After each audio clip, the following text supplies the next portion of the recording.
Chris, let's just go ahead and open this up. Give me your opening remarks for the 2023 season. Zach, thank you.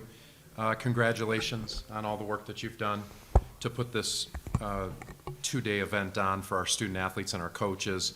Welcome everyone. Chris Graham, Commissioner of the Rocky Mountain Athletic Conference. It's a pleasure to be here at the 2023 RMAC Football Media Day. Our coaches, student athletes, our sports information directors, our administrators from member institutions, and those that are covering us through the media, either here in person or online. I want to thank you for your support of RMAC football. It's going to be another exciting season. Of course, we'll recognize our historic season last year also, but I just want to welcome everyone, thank them for their support. One more congratulations, of course, as I just alluded to, on our historic season. We had outstanding regular season football, particularly with conference institutions. We had two playoff contenders, CSU Pueblo, Colorado School of Mines, and then, of course, not since 2015 when CSU Pueblo won the national championship, which was one of the high marks of RMAC football in our history, did we have a better run than we did with Colorado School of Mines, making it all the way to the national championship game and demonstrating what RMAC football is all about. They did it in the way that we anticipate all our institutions are going to do it, with great student athletes, with great coaching, with great sportsmanship, and with great success on the field. So once again, congratulations to all of our teams last year, including CSU Pueblo for making the playoffs, and certainly Colorado School of Mines on their national championship runner-up. That run by Mines was a part of one of the most historic all-around seasons for every sport in the RMAC that our league has ever experienced. It included a runner-up finish by CSU Pueblo in men's soccer, another Final Four run by Black Hills State men's basketball, a number one seeding in the coaches poll for most of the season by MSU Denver volleyball, an indoor track championship by Adams State University. I can go on, including all the academic awards and postseason awards that our student athletes won individually, including a number of individual championships. But we believe that that is arguably the best season we've ever had across the board. And of course, Colorado School of Mines was a large part of that with their outstanding season. This year, we're going to introduce replay for the first time in RMAC football history. We are currently running replay in men's and women's basketball. We were one of the first Division II leagues to do that almost 10 years ago. We've been at the forefront of replay in volleyball, women's volleyball, for the last 4 years. And this year, after a successful pilot program by the MIAA as the first Division II conference that had introduced replay, and we want to thank them for running the pilot program, the RMAC was one of the next four leaders at the forefront of implementing replay. I want to thank our athletic administrators for supporting it. Our coaches are obviously very interested in it.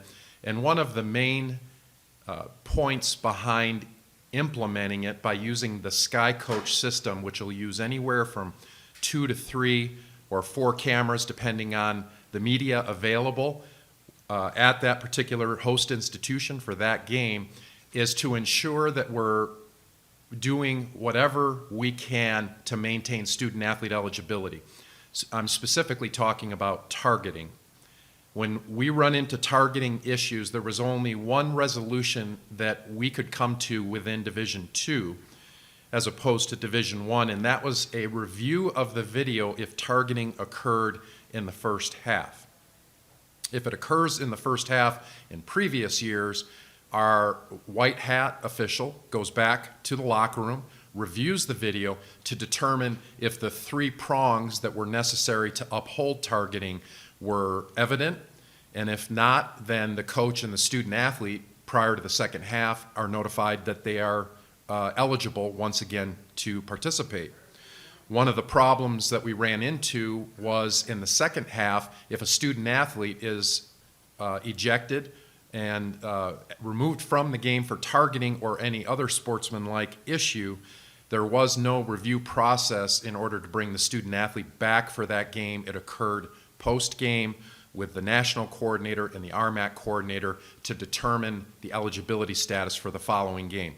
So now at all times during the game, beginning this year, thanks to the replay supported by the coaches and the administrators, we will be able to identify immediately by review that will occur on the side of the field whether or not a student athlete targeting ejection should be upheld, and if not, we're thankfully then going to have the opportunity to reinstate that student athlete and maintain their eligibility for that game. There are a few pages of challengeable situations that coaches will be able to throw the flag on. They have been provided a red flag with the RMAC logo on it. They can choose which situations they want to challenge by the NCAA rulebook. There are quite a few of them that our coaches and our coordinator officials, Randy Campbell, have covered. If they are unsuccessful in that challenge, they do lose the timeout by NCAA rule. And so it will be a new paradigm for our coaches in the game to manage the game, but also to consider, with the help of their assistant coaches in the booth, whether or not they should challenge a play. The location of the challenge review system will be on the sidelines. It is not a booth review. The head umpire, the white hat, will call a timeout, will go to the sideline and review multiple camera angles on iPads in a secure area and make the determination himself on whether or not the play should be upheld, it's inconclusive, or it will be overturned. So we're excited about replay this year, and we believe it'll be a positive thing for our student athletes and their participation. Last year, about 15 months ago, we introduced a new RMAC logo, and I just want to point out to our fans, our student athletes, our players, and certainly our coaches know that requirement of the President's Council and the RMAC as of last year was within the next 3 years, all institutions are required to have the new conference logo on their uniforms. So I would encourage those fans who are watching and following RMAC football to recognize that the RMAC logo will be proudly displayed on more and more uniforms over the next 2 years as that deadline approaches. We're very proud of the work that the membership did in the committee and Zach Chavez in producing that logo. They did an excellent job in our rebranding. We continue to see significant facility improvements within RMAC football sponsored programs. Just a handful of improvements that were made this year. Of course, Western Colorado has a brand new stadium coming online very soon. Fort Lewis College with a brand new video board, and Adams State University with brand new turf. Our institutions continue to invest in these programs, and that's certainly one of the big reasons that the RMAC is one of the better, if not one of the best, Division II football conferences in the country. I want to thank the RMAC staff, student athletes, coaches, and those that were in attendance at the Children's Hospital yesterday. A tenet of the NCAA Division II and the Rocky Mountain Athletic Conference is community engagement. This is one of the few opportunities we have during the course of the year to take our student athletes, bring them together for many different reasons, but one of them being to give back to the local community that we're in. And I really can't think of a better opportunity that we've ever had than going to a children's hospital and connecting with some of the most inspiring stories and some of the most amazing people that our student athletes and coaches could meet. Our coaches tried their best at the craft table with a number of children. A few of them showed some skills and others really struggled. I'll just be honest about that. And our student athletes had an opportunity to break out and to go to many different floors and to see many different stories and meet many different heroes and children that are fighting courageous battles and showing great courage themselves. And many of them had talents, excuse me, had talents that really surprised and stunned many of our student athletes. It was a wonderful afternoon. I'm very proud of our staff for putting it together and our student athletes for participating, and I just wanted to recognize their community engagement as it fits within our strategic plan and the strategic plan within Division II. Those are all the comments I have, unless there's any questions. Do you think the success of like Mines over the course of the last few years, like obviously last year they went to the Natty, but the year before that it was the Final Four, semifinal, like every year they progressed a bit. Do you think that's helped to up just the notoriety of the RMAC as a whole, like RMAC football, like us getting more than one team in the playoffs when it comes to voting? Like, do you think Mines' success is pushing that forward? It absolutely has, and I have to give both Mines, Pueblo, Western, many of our other institutions, Shadron and others, a lot of credit for the scheduling that they work hard on. We are the westernmost, other than only a few institutions in the upper Northwest. We are the westernmost region of Division II football. So we can only go in a few certain directions to schedule. It's a challenge for our coaches to do so, but it's critical that they get those key games and play some of the top teams in the country, from the GLIAC, from the Lone Star, from the MIAA, Northern Sun, and have great success against them, which we have. Many of our institutions have. So I certainly have to recognize that Mines has been one of the most significant parts of that. But as I noted at the start, this began many years ago. We've had some of the greatest players with Danny Woodhead and Austin Eckler, many others that have been in the NFL and are still currently in the NFL.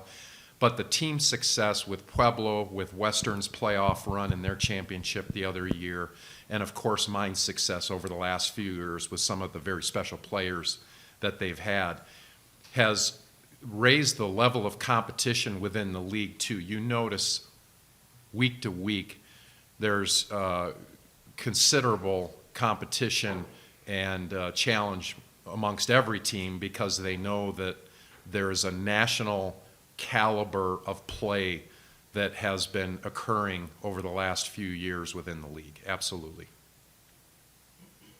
That MIAA has talked about wanting to expand or increase their schools.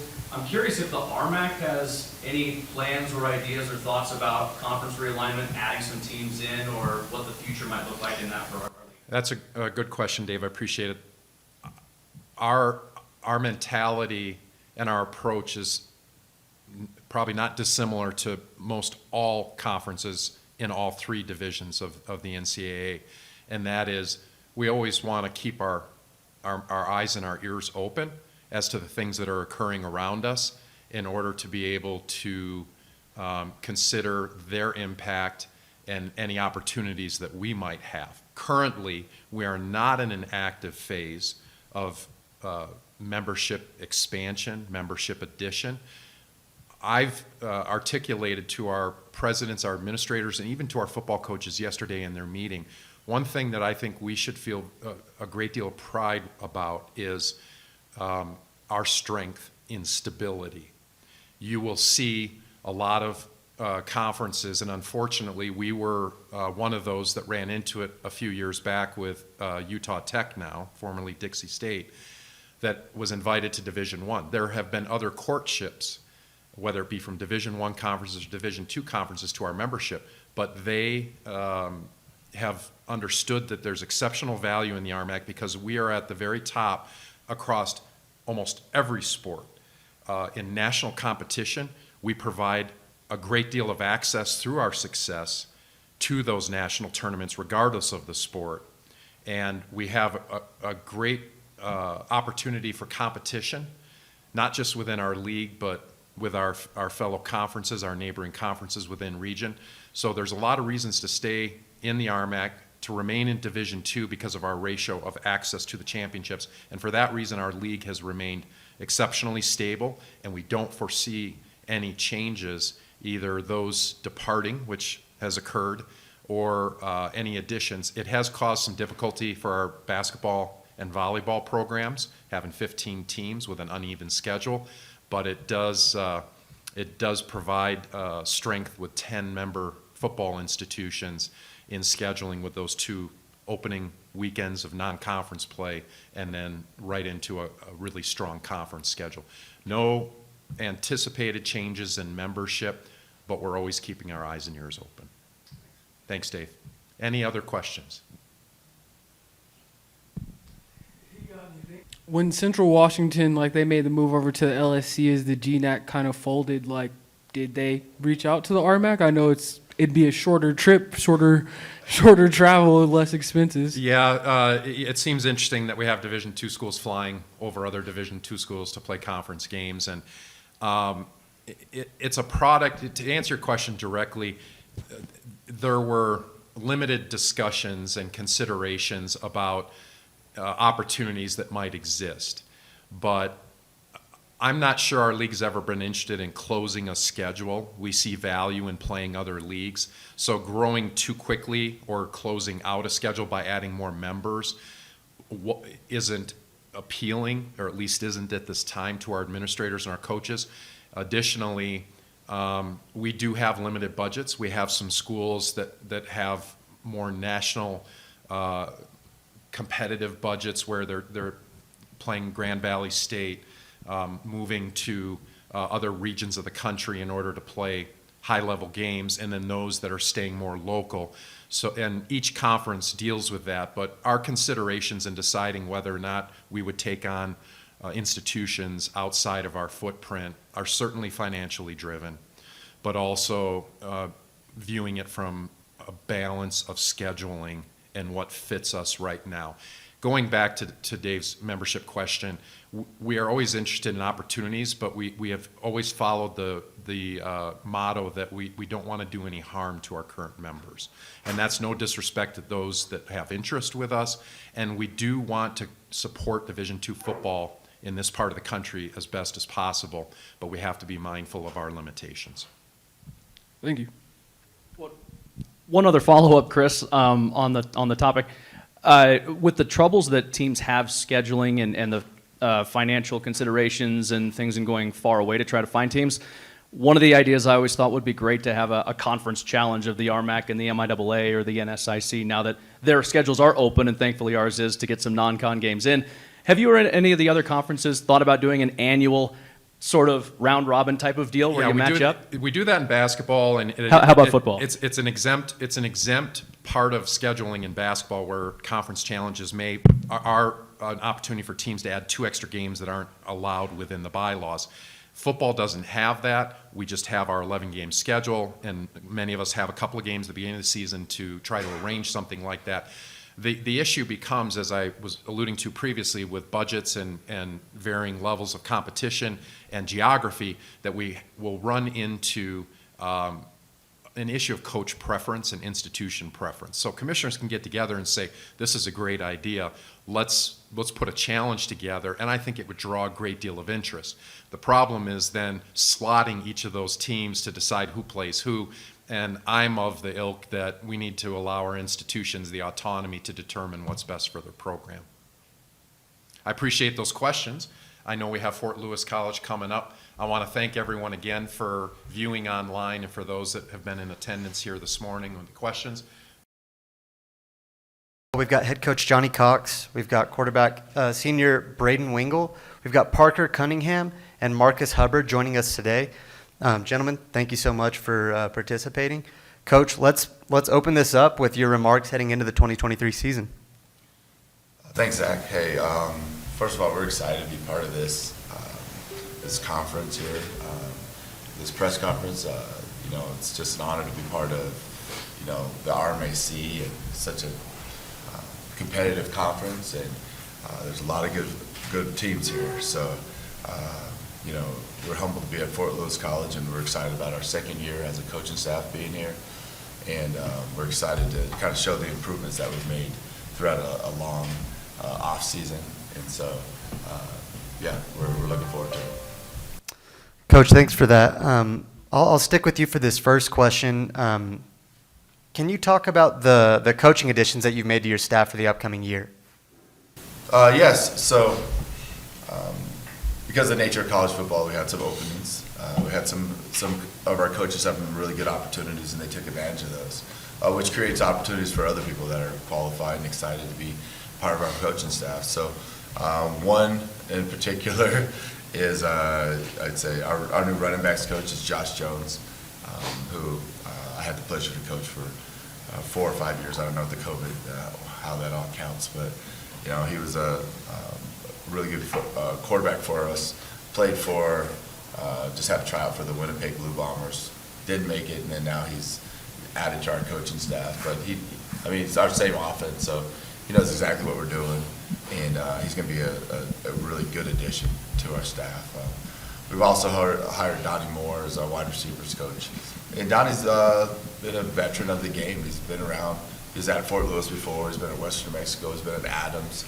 He grew up. He went to Overland and Eagle Crest High School and played at Western New Mexico. So he's very familiar with this area and where we recruit. So we're excited about having him. And then another addition is Conrad Wallace, who's our director of football operations, who is a great hire. To be able to, add or take some things off of my plate and know that he's doing it at a high level. So it just makes our program run more efficiently. In the second year, you got a clearer vision, and you're able to anticipate some of the problems. And Zach does Connor does a really good job of helping us out in that way. Zach does a really good job too, so thank you for that. I appreciate that. I wanted to hire you too. This is for each of the players. We'll start with Braden, then we'll go with Parker, and then Marcus at the end. How do these coaching additions that Coach Cox just spoke about help you grow both individually and as a team? So Braden, you go first. So to start, individually, I think adding Josh to our coaching staff is big for our running backs and for our quarterbacks, because I think having someone like that on our staff will help our quarterbacks, just because he's played the position for so long and he's been in the same offense as we have. So it's nice to have someone like that on the staff. And then I would say, as a team and as a whole, I think all of them are good additions, and I think Coach Moore was a really good addition as the receivers coach. And yeah. Parker, same question to you. I think it just helps bring a whole lot of new, fresh energy. Bringing new guys in, it's just new energy, new vibes, and all that. And I think it's something that we all need, and it'll be good to keep us going and keep us pushing. Marcus, same question. Kind of piggyback off what Parker said. It's just new additions to the team is always nice. Coach Moore is a really good person to have around. He's a good person to talk to, good person to chill with, laugh with, that kind of thing. I haven't met the new running backs coach yet, but I'm excited to. That's all I really have to say. Love it. Keep it concise. Marcus, we'll start with you, then Parker, and then back to Braden. What's the attitude of the team heading into preseason workouts and then heading into the non-conference schedule for the 2023 year? We're just really trying to work hard. We're trying to make sure we know the defense, we know the offense like the back of our hand. We're trying to get some of these younger guys in, trying to get really just we're trying to really push the motivate and try to motivate the younger guys and also some of the newer guys, because we're really trying to come in and try to just cause a storm. Parker, same question. I think we just need to get everybody, once we can get everyone on the same page, going towards one goal, working hard, I think that'll be really good. I think, yes, sir. Braden? Can you repeat the question? Yeah, what's the attitude of the team heading into the season? I think from what I've seen in spring ball and in summer, everyone's really fired up, and I think you can already kind of see a difference from last year in the culture changing and just the attitude of everyone. It just seems like everyone really wants to be there and compete and work, and so I think we're all really excited to see what happens. Coach, what's the biggest difference that you've seen in the offseason heading into this year with this team?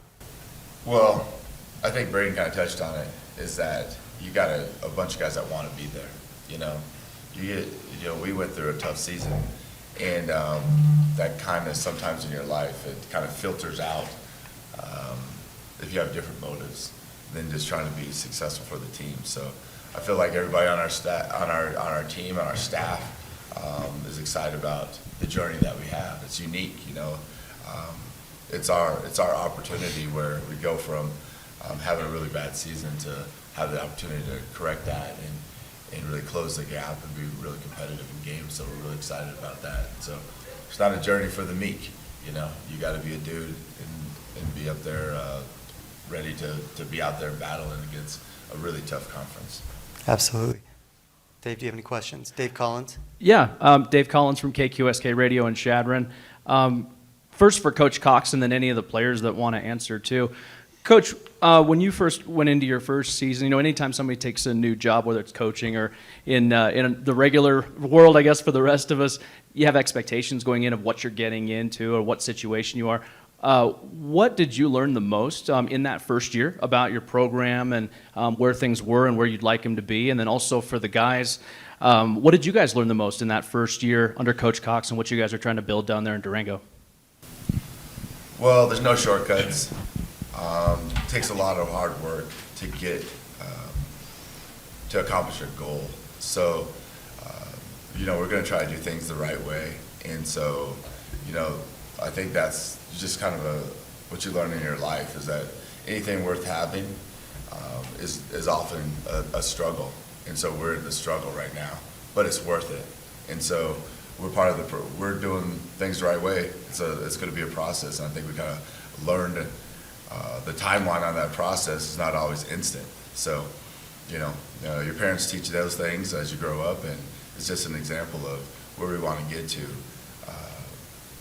We're on our way, but it might take a little bit of time. But the more that we can dedicate and sacrifice towards that goal can kind of speed up that process. Yeah, I think just focusing on, like, one thing we struggled with throughout the season was focusing on, like, controlling what you can control. And I think that's a really good thing to focus on, and just to, yeah, probably I would say just to control what you can control. Parker?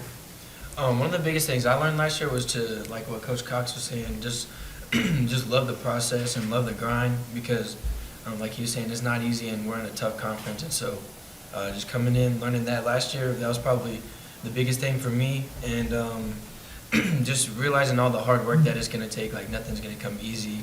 We just got to keep working hard and just doing our thing. And so I think that'll help keep driving a lot of us and keep us going. And I think that was the biggest thing I learned last year. Marcus? I'll say the biggest thing I learned last year is you got to give maximum effort, even when we're down. Doesn't matter if we're down or we're up by 20. None of that matters. You always got to give your effort, give your all every play.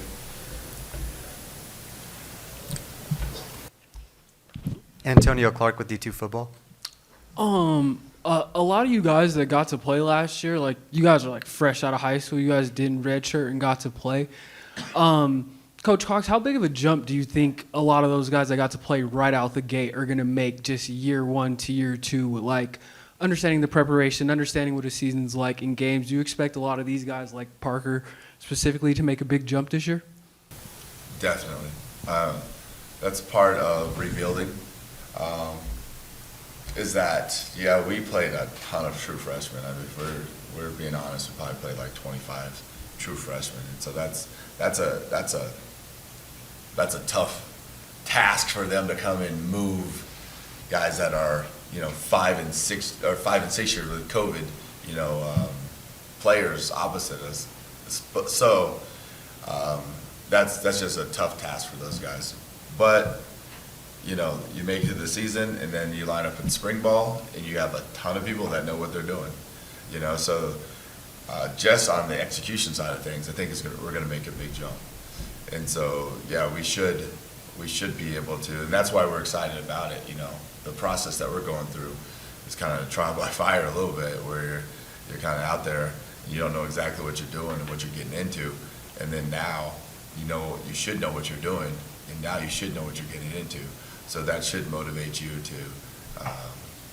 to to be successful and know that it's really not that far, it's not unattainable, but it is hard work to get close from where we are to where we need to be. So just the simple fact of being able to line up and communicate on a higher level should lend to us to be a lot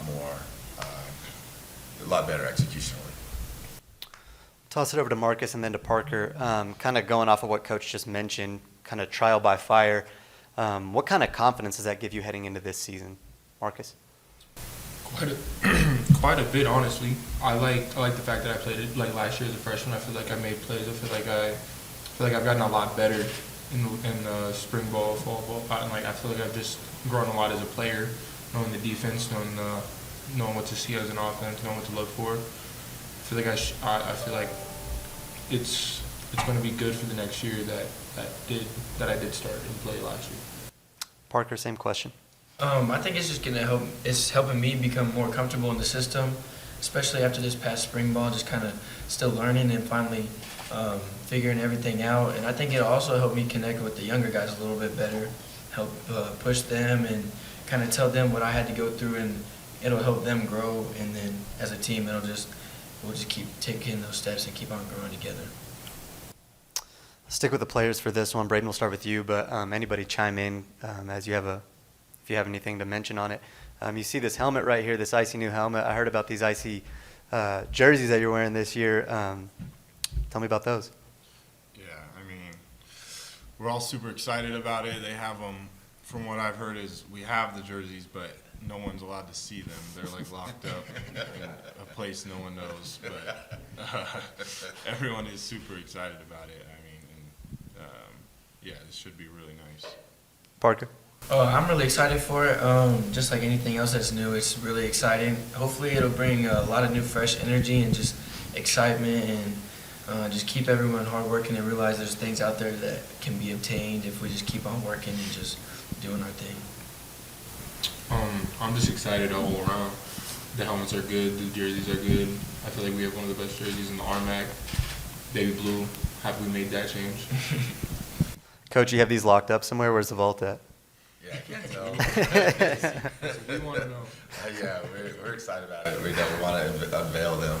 Although we told kids during recruiting that we're going to be doing it, so I don't know how much of a surprise it is. But I guess the date of when they're actually, it's kind of like they saw their Christmas presents, but they don't know when exactly they're going to get them. So, they pretty soon they'll be able to know that. So, yeah, we have them hidden away. Coach, tell us about some of the additions that you all are making to facilities down in Durango. From what I hear, there's a lot on the horizon, so we'd love to hear more about that, if you can. Yeah, we're excited about that. I mean, that was a big reason why we're so excited about it, as a coaching staff, of the potential to finally kind of take Fort Lewis College where it can be. We feel like Durango's unbelievable. We feel like it's a great education there. I feel like we need to close the gap facility-wise, and so during the process of these next few years, we're hoping that the first step would be a new video board this year. We should be installed here real soon, and then after that, we're getting a brand new weight room, new coaches' offices, redoing the pool area to really make that cutting edge, and then after that, there's proposals for us to get turf and even an indoor. So, with those things, we feel like, here we come, Fort Lewis College. So, the support of the administration is key. Me and the players and the coaches can only do so much, but the administration and the fans supporting us will allow us to kind of take the program to a high level. Start with Marcus. We'll work our way back. What do we need to be on the lookout for with Fort Lewis football in 2023? I think me personally, what to look for in Fort Lewis football this coming year. I feel like we're going to surprise a lot of people. Parker? I hope people just see our work and our drive and our work ethic. Because nothing in this comes easy, and so I just hope that's one thing that people will notice about us. Just how hard we work, and everything else will hopefully fall into place. And like Marcus was saying, hopefully we're surprising a lot of people next year. After the season we had last season, and we just keep working to better that and just better ourselves. And yes, sir. Braden, same question. Yeah, to bounce off of what Parker was saying, just hopefully we surprise a lot of people this year, and they see how hard we've been working and the improvements we've made, and I really do think we have gotten better at almost every position. So, yeah. Coach, bring us home. What should we be on the lookout for this year? Just kind of echoing what they're saying. I want to point out too that, Braden got here. He's a junior college transfer. He got here in the fall too. So, he learned the offense right before the season, and so we're looking for big improvements from Braden, and the rest of everybody else. I mean, we've never been scared of anybody, and we're not going to be. We just got to play our best, and we're excited to put our brand of football and our improvements, out there, and we're going to be a team that competes and finishes the game. So we'll see how the ball bounces, and we'll see how it all looks. But we're going to be excited about the process and how we're out there competing. Any more questions?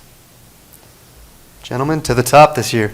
To the top. There we go. We're joined now by Adams State football. I've got head coach Jarrell Harrison. I've got quarterback Markel Grayson on the end over there, and I've got linebacker Viliami Shamkul. And I think I crushed that name, right? Yeah. Right. Nailed it. Coach Harrison, we'll just open up your segment here with your thoughts, opening remarks on the Grizzlies heading into the 2023 year. So we're excited to be here. Thanks to Commissioner Graham, Zach Chavez, and everybody putting this together. We're excited about the 23 season. I'm represented with two great young men from our football program. And as we progress through the spring, these guys have led our team tremendously in many areas, and we're excited about that. And so as we continue through the summer workouts and get to fall camp here in about a week, I'm excited to see what these guys do. Coming off of last year, lost a couple tight ones that could have helped us get to 500 or a little better or a little underneath. So I think the adversity and the experience that these young men went through together as a football team can help us navigate the 23 season a little better than 22 season. So we're excited. I'm glad to be here. Glad to be here with these young men representing Adams State and Adams State football. And let's get it going. Markel, I'm going to open it up with you. Nearly 2,000 passing yards over 10 appearances last season. How do you improve upon that with such a potent offense? I feel like I improved by just watching film and knowing that I'm experienced and I've been there before, and just taking what the defense gives me and listening to my coaches, our OC, Coach Riley, and our head coach, Jarrell Harrison. I feel like they put me in the best position possible to be successful for the team. And Viliami, kind of looking at the offense from the defensive side, you see him day in and day out in practice. What have you noticed? What's the biggest jump that you've seen in the offseason on the offense? And then we'll turn it to the defense after that. A lot of playmakers, especially in the recruiting process. Coach Harrison and the rest of the coaching staff, they've been doing a terrific job of bringing new kids in and trying to make us a better program and trying to improve from the previous 2 years. And Markel, I'm going to flip that question for you. You see the defense a lot in practice every day. What have you noticed? What's the biggest leap that you've seen with them heading into the year? Well, we have a new DC, Brandon Perkins, and I feel like he's been in the office a lot and trying to get guys going and giving us new schemes just to put the defense in the best position possible for the defensive side to be successful. And I feel like we will be successful, and we have a lot of playmakers as well as we do on offense to be successful on the defensive end. Viliami, back to you. You led the team with 36 assisted tackles last year, ranked third on the ASU defense with 37 solo tackles. What does the defensive unit need to see from you to see success this season? Man,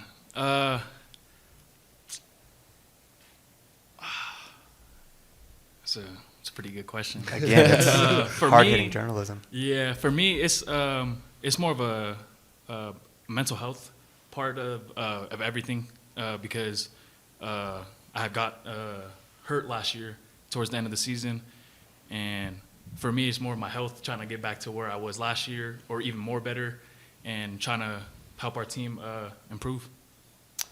And that brings up a really great point. You know, student athlete mental health is such a prominent issue nowadays. Absolutely. So, Coach, kind of go off of what Viliami says. Yeah. Viliami, if you have anything to add there, what's the importance of mental health to put you in a strong position to play physically? Yeah, no, mental health is very important. These guys, you know, people look out from outside of football. This is their world, you know, and, you know, when someone gets hurt or they have a bad game, it rocks them. And so for us at Adams State and for Adams State football, my door is always open. We talk about mental health every chance we get. And so these guys know they can come to me. They can tell me about their problems, whatever the case may be. And we're going to talk. And I do always tell them this. At some point, Coach Harrison doesn't know all of it. There's professionals out there that do this. And if you feel comfortable, we can take that next step. But our first step is always having conversations with me because they feel comfortable.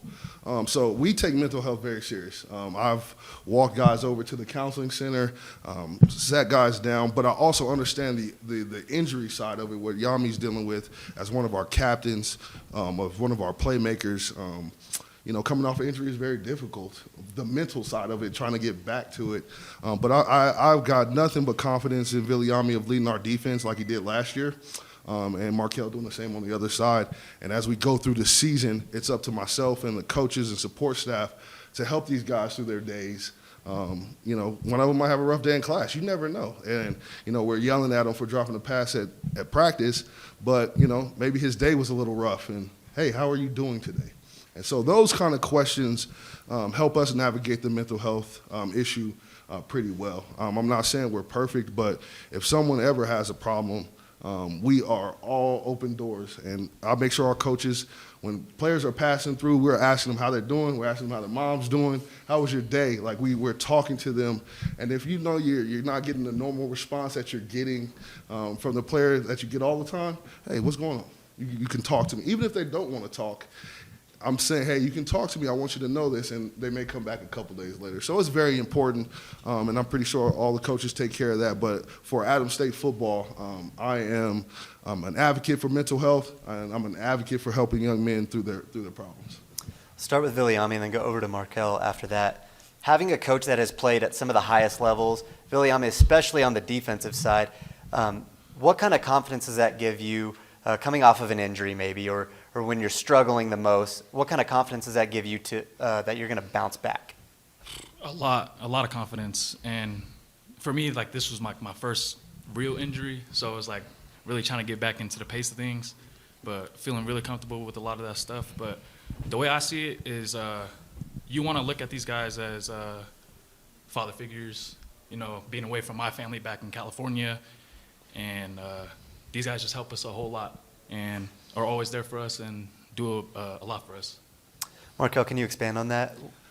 I would say just seeing that my coach has played at a higher level or a high level, it just gives me the confidence in him that he's been there before, that he's seen it at a high level, so he can get us to that level or help us perform to a high level, if that makes sense.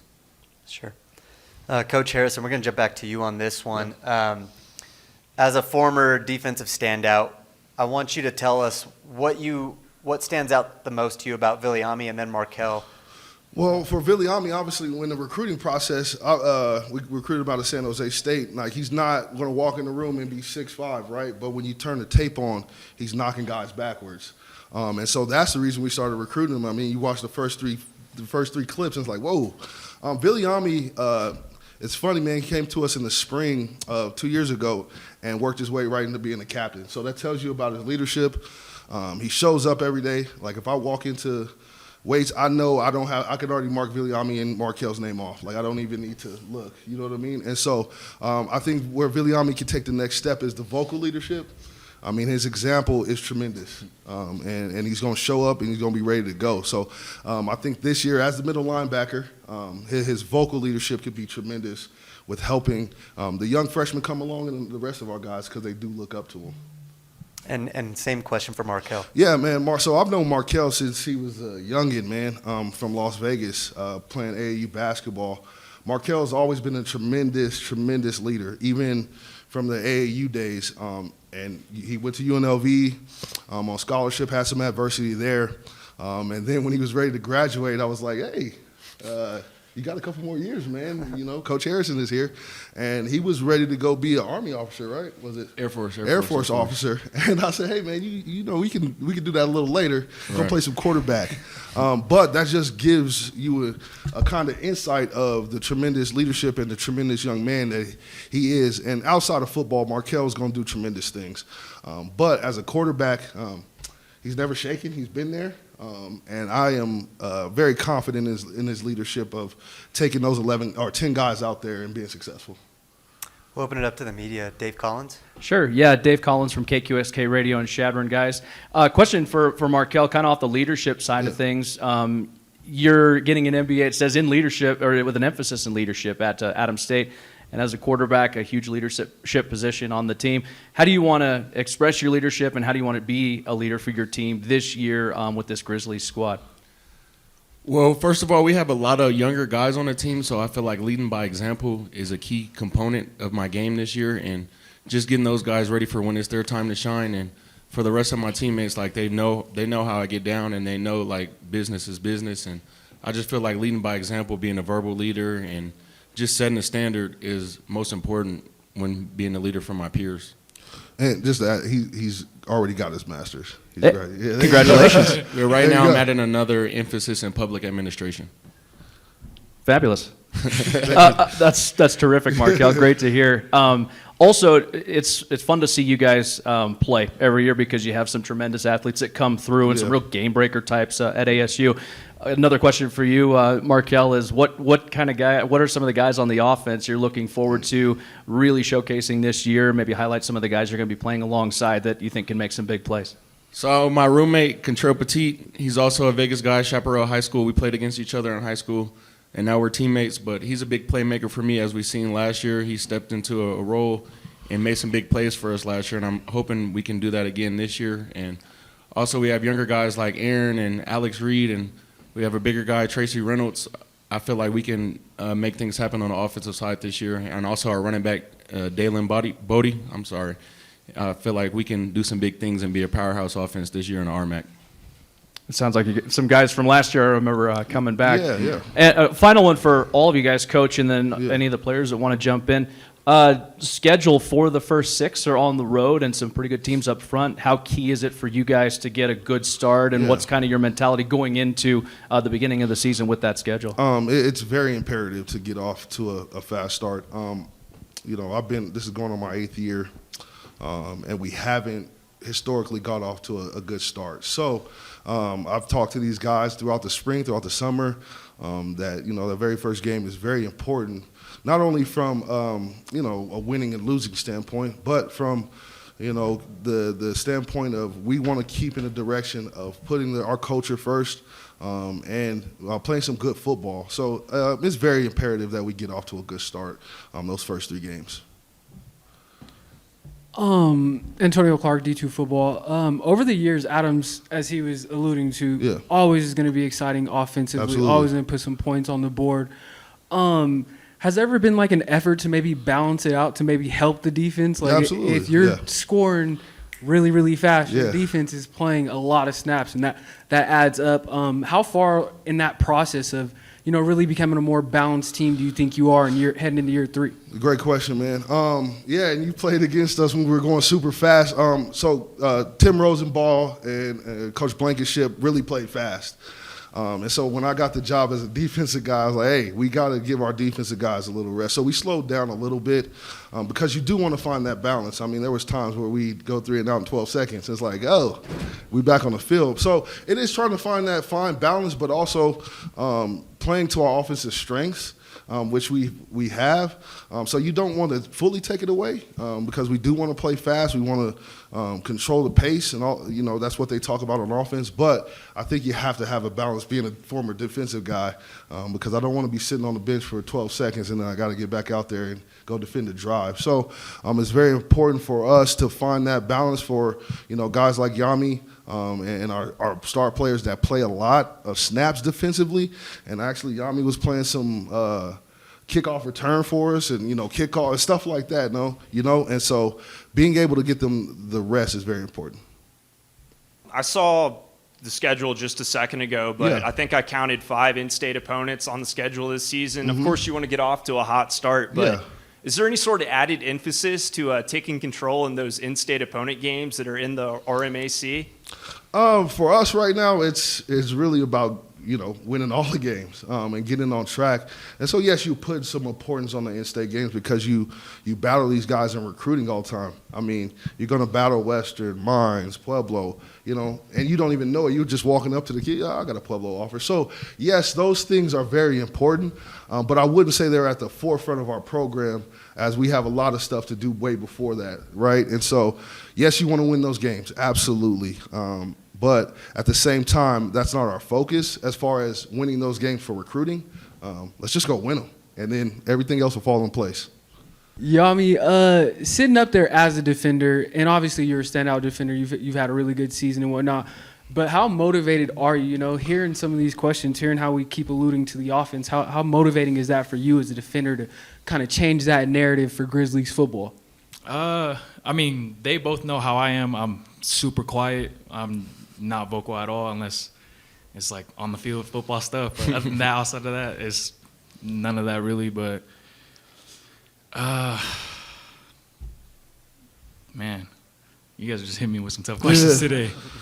Our offense is they're just really great, and even last year, like Elijah Harper making huge plays for us, and practicing against those kind of caliber players really improves our defense and keeps not only our DBs but also our linebackers on our toes because of how often we're always dropping, hook to curl, skiffs, all that. So they're just all tremendous people and just keep helping us. And to piggyback off of that, I'm a defensive guy, so trust me, man, it's very important to balance that thing out, man. But obviously we want to keep striking on offense, playing vertical, getting the ball down the field, and getting the ball in our playmakers' hands. But I do understand from my time at Adams, our defensive side of the ball needs to be better in order for us to take the next step. And that's been a point of emphasis for us. But also as a whole team, just finishing better, finishing football games better. We were down to Shadron, lose the game by 2 points. Field goal kicker hits two 57-yarders, right? It's like, whoa.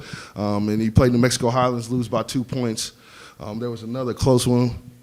South Dakota Mines. South Dakota Mines. We have the ball with 27 seconds, and Kentrell Petit's open in the back, and we don't hit it. And so it's just little things like that to kind of help us out. And so as well as we played offensively, I thought there were some good things defensively last year, but we need to play well a lot more better, you know what I mean? And for every game, doing the same thing defensively. Offensively, we kind of got it rolling, right?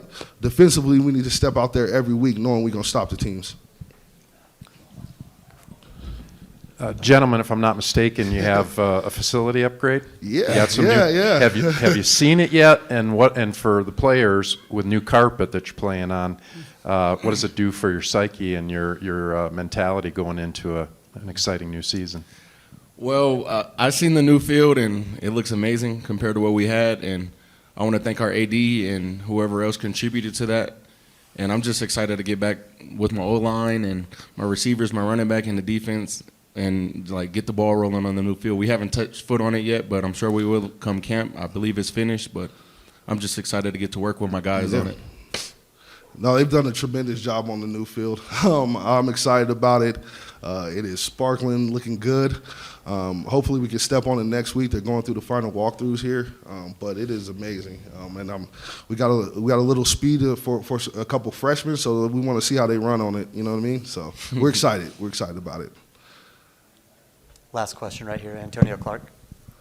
Are the Nikes going to be out this season? The what? The Nike? The Nike? Oh, yeah, man. We're going to the check this year, baby. This year? Yeah, it's we're not excited. going to be like a process? No. We already signed the contract, man. It's like Booby Miles said, man. We're going to knock them out in the Nike checks, baby. Okay, I'm you know looking what I mean? forward So, to yeah. it. Yeah, we're excited about the Nike contract. Obviously, the players are. Under Armour was very good to us, but there's nothing like that swoosh, man, right? And so we're excited. The players are excited for the new Nike uniforms and gear, and so just exciting new time for Adams State with the new field, new uniforms, new gear. So just a different look, but it ain't nothing like running down in a Nike, man. Look good, feel good, play good, right? You know it. Gentlemen, thanks for your time today. Thank you. Thank you. Thank you all for joining us. We are here with Chadron State football. We've got head coach Jay Long right next to me.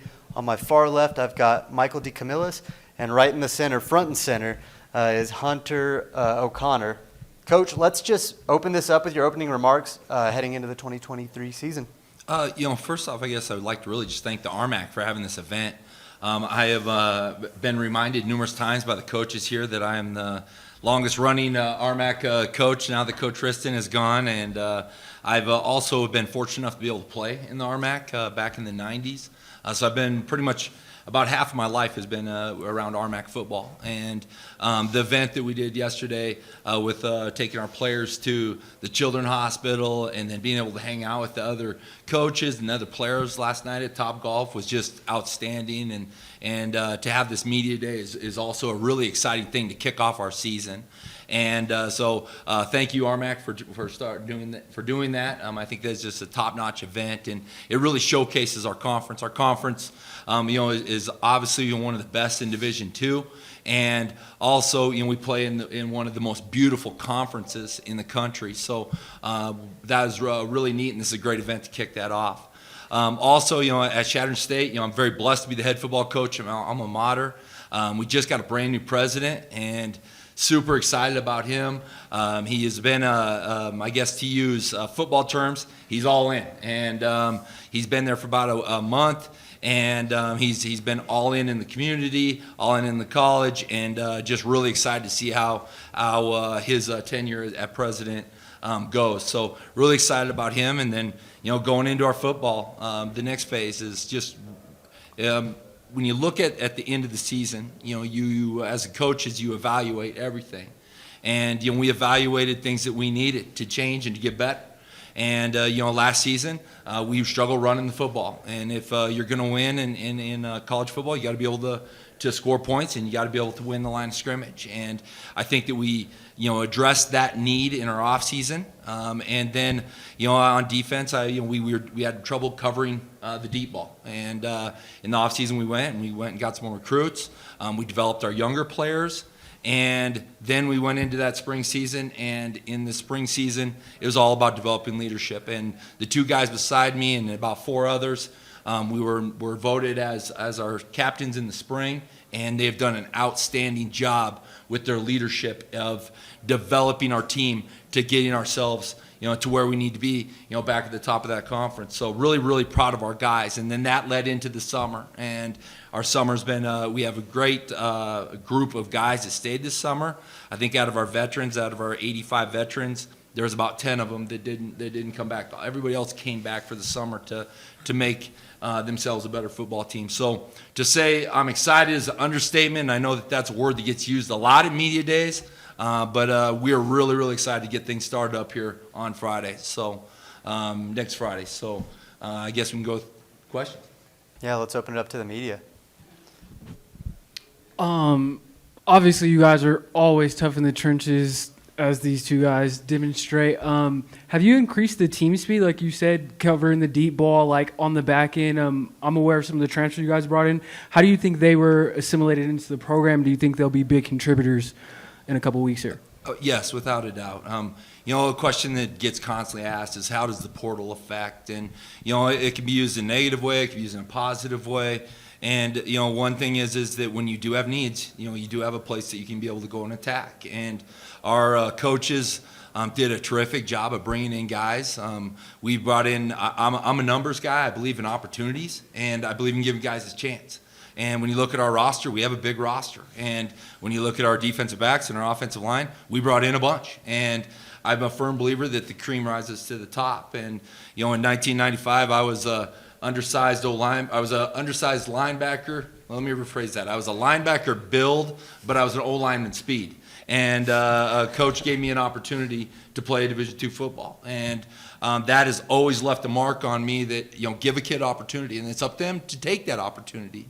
And we brought in, like I said, a good group of those guys. And in spring, that cream rises to the top. And then we brought in another group in the summer.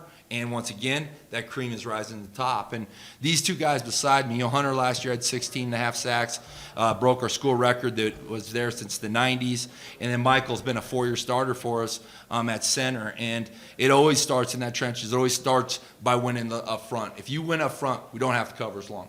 If we win up front, then obviously everything else clicks on offense also. But, bringing in team speed is obviously also something that, that as a coach you have to have too. Because, our league is an offensive league. Our league scores points. And being in the league since 2012, numerous times our league is the top scoring teams in the country. And I know one year we had 5 in the top 20.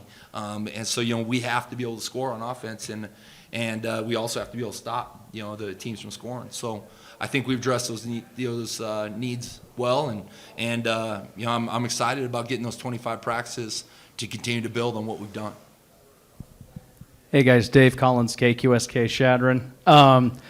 I get to be around you guys a lot during the season, week to week, and get to see things go as the season moves along. And I know last year 3-8 is not the standard you guys have set for yourselves, and I know how upset you guys were with how things finished and how you wanted to be every year stronger and continuing to build on those wins. How hungry are you going into this season? What's the hunger for you? Can you just kind of talk about the anticipation to turn that around and get back to what the standard is I know you guys set for yourselves year after year? Yeah, I would just say we're really excited. We're really hungry. We've been talking about it all summer. We had a lot of guys, like Coach Long said, a lot of guys showed up in the summer ready for this upcoming year. It's not the standard to go 3-8, and we knew that. And during the summer and going up to fall camp, we're just excited to get going and get ready for the 2023 season. Yep, I think that throughout the spring and leading up all the way through the summer, everyone's been hungry, and I think that kind of mentality has changed, and that's why we've had so many more people stay during the summer.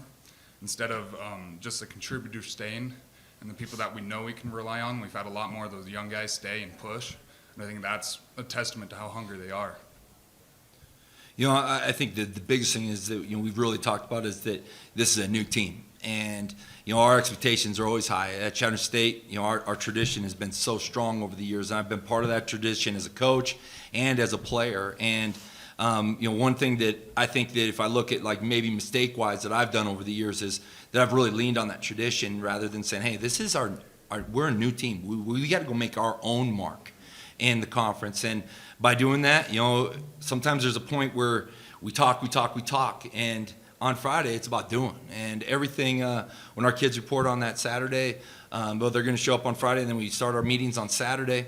It's about doing, and the talking's over. It's time to have good practices, and because the way the new acclimation period in Division II is, we only have 13 padded practices out of 25, and those 13 practices you cannot afford to have a weak practice. Because it's wasted. We, by the way the new rules are, and they're good rules, Dave. I mean, they're rules to help for the safety of the athlete with things. But as a player and as a coach, we cannot afford to waste one of those 13 padded practices. And when we have our non-padded practices, and I think off the top of my head is 8. We have 8 just helmet-only practices. Those practices can't be screw-around practices. Those practices got to be about getting better. And when you look at our team, it's a new team, and everything that when we hit on that first practice, first meetings are going to be about moving forward and finding ways to win those close games that we lost last year, and competing. Just a quick follow-up, guys. And records can be deceiving. 3-8, you were much better than a 3-8 team last year than what was on paper. The schedule was absolutely brutal, especially early. Angelo State, Colorado Mines, Western Colorado, Utah Tech, a D1 school. How important is it to get off to a good start this year? Last year with a schedule like that, a little tougher to come back from behind some of those troubles and some of those losses. But looking into a new year, how important do you feel like after what last year was, getting off to a good start and seeing some wins early? I think it's really key for us to get off quick. it's going to help our confidence later on in the season if we get off quick. And beating those good teams in the beginning of the year, if we do that, it just gives us more confidence to beat later teams and make a playoff run. Yeah, confidence is huge. Being able to not only be confident in yourself later in the season because you've already been in positions from early in the season, there's nothing that can replace it. So being able to test yourself early and then have that confidence as the season drags on is something that you just need. Last year's schedule was a tough one, and as a coach, when you're looking at finding your non-conference games and those type of things, you want to set your team up. And last year when we were going into week 5, we played the 2 eventual conference top 2 teams in the conference, and then we played the number 2 team, and Angela was getting number 1 votes, for a while there too. And so we played, and then we played an FCS team. So we played a really strong schedule right in the beginning, and really it got to show us where we were at as a team. But when we're looking at it, this year, I think that it's always about one game at a time. And if you just start looking at the big picture, that doesn't work. I heard Gerald from Adams get asked the same question. It was about starting off and how starting off so important. And I just think game number 1 is important. And once game number 1's done, then we got to go game number 2. And when you look at our non-conference this year, we're playing some really neat places. Our conference is so cool. When you look at where we get to go, we go to down in New Mexico. We get to go see a desert area that is beautiful, and when you're driving there, you see elk on the side of the road. When you're driving, and how cool that is. Then you go and you play at the highest football field in the country, and the park in the highest parking lot in the country, and they make sure that they let you know it's the highest place. Then we go play at the second one, and Adams State, and go into the mountains, and then we get to go see the plains of Nebraska and the beautiful area that we have there, and then we get to go to the Black Hills of South Dakota, and we play in just such a unique conference. And when we bring in our recruits, it's such we just constantly are talking about how cool our conference is to play in. And not to mention, we are one of the best in Division II conferences. And now we're going to go, in our non-conference, we're going to go to Quincy, Illinois, and a place we've never been before. And we get to go there, and it's a trip where something's new. And our guys are a veteran team. And last year, the veterans got to realize we played in places we never played before, and we got to travel to those places. So our guys need to be like a veteran team, and when we go to those places, we need to act like a veteran team. And then our second game, we get to play a Northern Sun team. And when you look at the importance of playing in-region teams, and Augustana was a playoff team last year, and once again, very, very excited. They're going to come to Chadron. It's the first time that I think we played either one of those schools in our school history. So as far as how important is the start, Dave, it's really about game 1. And then once game 1 gets done, then it's about game 2. And then after game 2, then we start our conference play. So I think that's what our main emphasis needs to be. And it always starts with that first practice, which is coming up. I guess our first practice will be next Monday. Antonio Clark, D2 football. Personal one for Hunter, 16 sacks. That's pretty wild.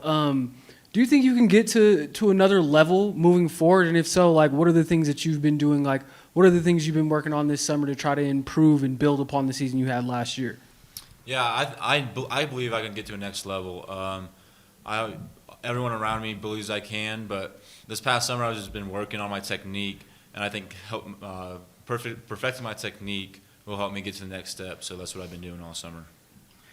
To add on that, man, his work ethic is second to none. And when you got a work ethic like that, you're going to have a great chance to do great things. And I'm an offensive line coach, and in our league, obviously the very first thing I always look at is everybody's D-line. So when I'm watching the other teams, that's the first. My eyes are just trained to go to that. And we did not, as a coaching staff, we didn't put him in success to win the first about 3 games. And we were playing a different type of technique. And then we changed things up, and, man, he was a dynamic player. And his dynamic is, teams are going to do things to, try to stop him. It's going to free up other people. And he knows that's going to be things that he's going to face as the season goes on. But with his work ethic, I'm really, really excited. I played with a kid named Casey Barron. Casey Barron is the RMAC Hall of Fame. He is the all-time sack leader at Chadron State, and he's now a surgeon in Omaha. And when you look at the similarities between those two, very, very similar. And the very first thing that stands out about him is an relentless work ethic. And it's always not about the size, the speed, the strength, that type of stuff. That work ethic's got to be first, and Hunter has that, and so does Michael. And when we look at who to bring here, because it's hard to only pick 2 guys, and I kind of went with just a uniform deal. These guys had all-conference senior and an All-American, so those guys got it. But these 2 guys are great, terrific leaders for our team. That kind of leads right into my next question. As you have had this amazing season, gotten all these accolades, the both of you guys have gotten accolades. How's it been to step into like a more expanded leadership role? Like guys on the team probably look up more to you guys. How have you guys handled that transition to becoming the real faces of the team? I love it, honestly. I love being a leader. I'm not that vocal of a person, but I've been getting used to it. So that's what I've been working on over the summer, and I think I've been doing a good job about it. But yeah, I love leading the team. It's another accolade, I would say, to lead a D2 school. So. Yeah, I think one of the things that, sometimes you struggle with as a leader is being okay with being uncomfortable. You're not always going to be able to make everyone happy. Whether you're a coach or a captain, there's always going to be something that someone doesn't like. And being able to address that and, make sure that, hey, it's not a personal thing, but it's a team thing, and this is what we need you to do. I think that is kind of the step in leadership that I was more focused on this year. I don't know if you watched the cost of leadership that was been going through social media from Georgia, and our 6 captains that was voted this spring, all 6 of those guys have been terrific. They've stood up. They've expected our standard to raise. They've expected our expectations of our team to continue to grow, and really, really proud of those 6. And as a coach, you learn right away. You never guarantee anything, but I can tell you this: I guarantee I'm very proud of our team. I love our team. I have a big roster, and we just met with our coaches, and I said I truly like to coach everybody on our team. We have one of those teams where we like our players and love our players, and every one of them. And that's something that is because of these 6 have set the standard of what our expectations are. And kids either get in or they get out. And because it's easy now to just go in the portal. And if you don't like things, go in the portal. See if it's better somewhere else. And our team bought in, and I'm extremely proud of these 6 leaders, all, not just these 2, but the other 4 that are back home also. This is for the players, and Coach, feel free to jump in after that, but we'll start with Michael, go to Hunter. Coach touched on it a little bit earlier. Talk about your experience yesterday at the Children's Hospital, and what does that mean to you, maybe personally, and then how does it affect you as a player? Personally, it was just great being down there. So growing up, I had some bowel trouble, so I was in there in the middle of high school. And so it was cool to be in there and to give back and to be in a place where, I'd been and I had not been in the position that I was. And to, be that guy that's like, hey, it's not always terrible, everything can turn around if you want it to. And just to kind of be around and talk to the kids, and, their eyes light up when you walk in the room, and it's just a cool experience. So, Hunter. Yeah, I would say it was a great experience yesterday. Just walking into the door and just having the smile on their face, made me smile, just because they can't do everything that we do, but at the same time they can. They just do it in different ways that we do it. So just knowing that, it was really an eye opener, and it was an amazing experience. Coach, anything to add on that? Yeah, I just think fortunate and blessed, and just what a cool experience. And to see, like they said, the smile of everybody's faces, and us coaches went a different route. We were in the craft area, and we were building crafts, and we did build bumblebees. They were not yellow jackets, but they're bumblebees. And as a coach, you got to use some of your coaching abilities. To coach a 3-year-old how to use scissors. That was you know, and you have to learn some good coaching techniques there. Similar paradigms, maybe to some practices, huh? Yeah, sometimes, yes. Any more questions? Well, gentlemen, thank you so much for being a part of this. We really appreciate you being here, and good luck this season. We are now joined by New Mexico Highlands football. I've got head coach Ron Hudson right next to me. To his left, I've got quarterback Gage Guardiola, and on the far left, we've got defensive back Brendan Looper. Coach Hudson, you've set me up to have this big, prestigious talk to open us up. So just give me your opening remarks on the Cowboys heading into the 2023 season. Okay. Well, first, thank you guys for having us here today. We really appreciate it. Excited to be here. Excited to have these young men there, phenomenal young men here. But you know, I think it doesn't go without saying, we're really excited about what's coming this year. I'm an old guy. I'm an old head. We were talking here earlier. I'm the oldest. I'm in my second year as a head coach here at New Mexico Highlands University, but I'm 58. I'm probably the oldest head coach in the conference. So I have a 35-year coaching career, but this is my second year as a head coach. So I'm excited as I can be. I'm really happy to be here. I'm grateful that these young men are here with me. I'm really excited that they let me do this job. You know, it's a dream come true for me. I love the state of New Mexico, so I'm getting to do what I love to do in a place I love to do it. So that's really fortunate for me. In regards to our team and our players, you know, we took over a program a year ago. We're really excited. Had some great young men in our program, and they worked their tails off.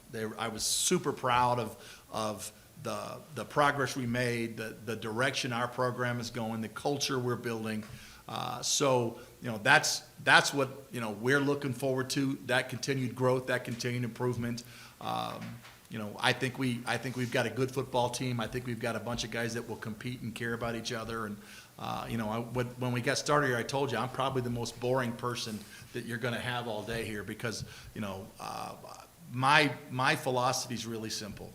You know, we want to build a program of great culture, of great people, of trying to do things the right way, and really have a great experience. I want our guys to get a good education. I want them to have a great college experience. I want them to enjoy football. I want them to enjoy that experience. So that's really what we focus on. And you know, it's easy to say, hey, look, you know, you're rebuilding the program, so you're focusing on that kind of stuff, you know, and at some point in time, you know, the focus changes to wins and losses or whatever. And I don't, you know, I'll say this every day. That's never my direction. You know, if we're undefeated and we're playing for a national championship, that's awesome, but I won't be talking about that. I'll be talking about, hey, you know, are we taking care of things? Are we treating each other well? Are we playing the best of our ability? If we play the best of our ability, that's great, regardless of what it is. So, you know, these guys, everybody kind of comes from a different background, but these guys kind of have had a chance to experience me for a year. And like I said, I'm a little unique, but, you know, we talk about love, we talk about brotherhood, we talk about caring about each other, and we talk about the culture that we're trying to build. So I'm fortunate to be the head coach of a Division II college football program, and I get a chance to take my philosophies and kind of put them into shape. So this is the second year of that, and it's, you know, we're going to play some good football. We're going to be competitive. We're going to compete every week and have a bunch of fun. I think we'll play good football. I think our kids will play well. I think they'll play hard, but I can't wait to see them compete. I can't wait to see them have success. I can't wait to see how we handle challenges and difficulties, because all that stuff indicates where your program's at as a culture. You know, how do we stand? Hey, look, when we go out there, if we have a great day and a great success and we do come away with a win, that's awesome. How do we handle that? How do we handle that right after the game? How do we handle that Monday and Tuesday and Wednesday of next week? We come off the field after a tough loss. You know, that's difficult and that's hard. But how do we handle that? How do we take care of each other? How do we handle that the next day and in the coming 3 days? You know, are we able to put it behind us, learn from our mistakes, and get better and grow? So that's me. That's my philosophy, and it's not the philosophy of someone who's saying, "Hey, we're trying to build the program." So that's our early focus. That's going to be my focus from the first day I took this job till the last day they let me do this job. So that's kind of me. These guys are the star of the show. I'm just the boring guy in the background. I don't believe that one bit. Gage, we'll jump to you, and then Brendan, we'll toss it to you after that. Kind of the same question, though, for each of you. New Mexico Highlands football has seen some progress over the past few years, obviously, taken some great steps forward. What other type of progression can we look forward to seeing this year? Last year, we made a lot of steps in the right direction in terms of our culture, and the year prior in 2021, we were one of the most penalized teams in the conference. I think the biggest step we're going to see is just kind of building on that culture, just competing, playing hard, getting better every single day. I don't want to say like we're going to be undefeated and win the championship, but we expect to win every game, compete. Our standard is to win conference championships. I know that's every team's culture standard, and every coach here. There's a lot of great coaches in this conference. They want to win conference championships, and that's ours as well. It's not any different, but I think the biggest thing for us is just getting better every day. So yeah. Brendan. Piggyback off what Gage said, just to get better every day. We built a culture, we built the structure, so we just gotta stand on that and just compete, get better every day, and just not worry about the outside distractions. Just come here to play football and be great young men on and off the field. Brendan, we'll stick with you on this one. This defense finished last year ranked second in the RMAC, 16th nationally in team tackles for loss. What's the key to an aggressive defense that's able to get in the backfield and maybe fluster opposing offenses? Just playing with a high motor, knowing your assignment, and just playing, from getting it after, just competing. So we'll get back to that. I'm excited to get to fall camp, see all the new guys we have coming in, and just building off last year, just getting better each and every day.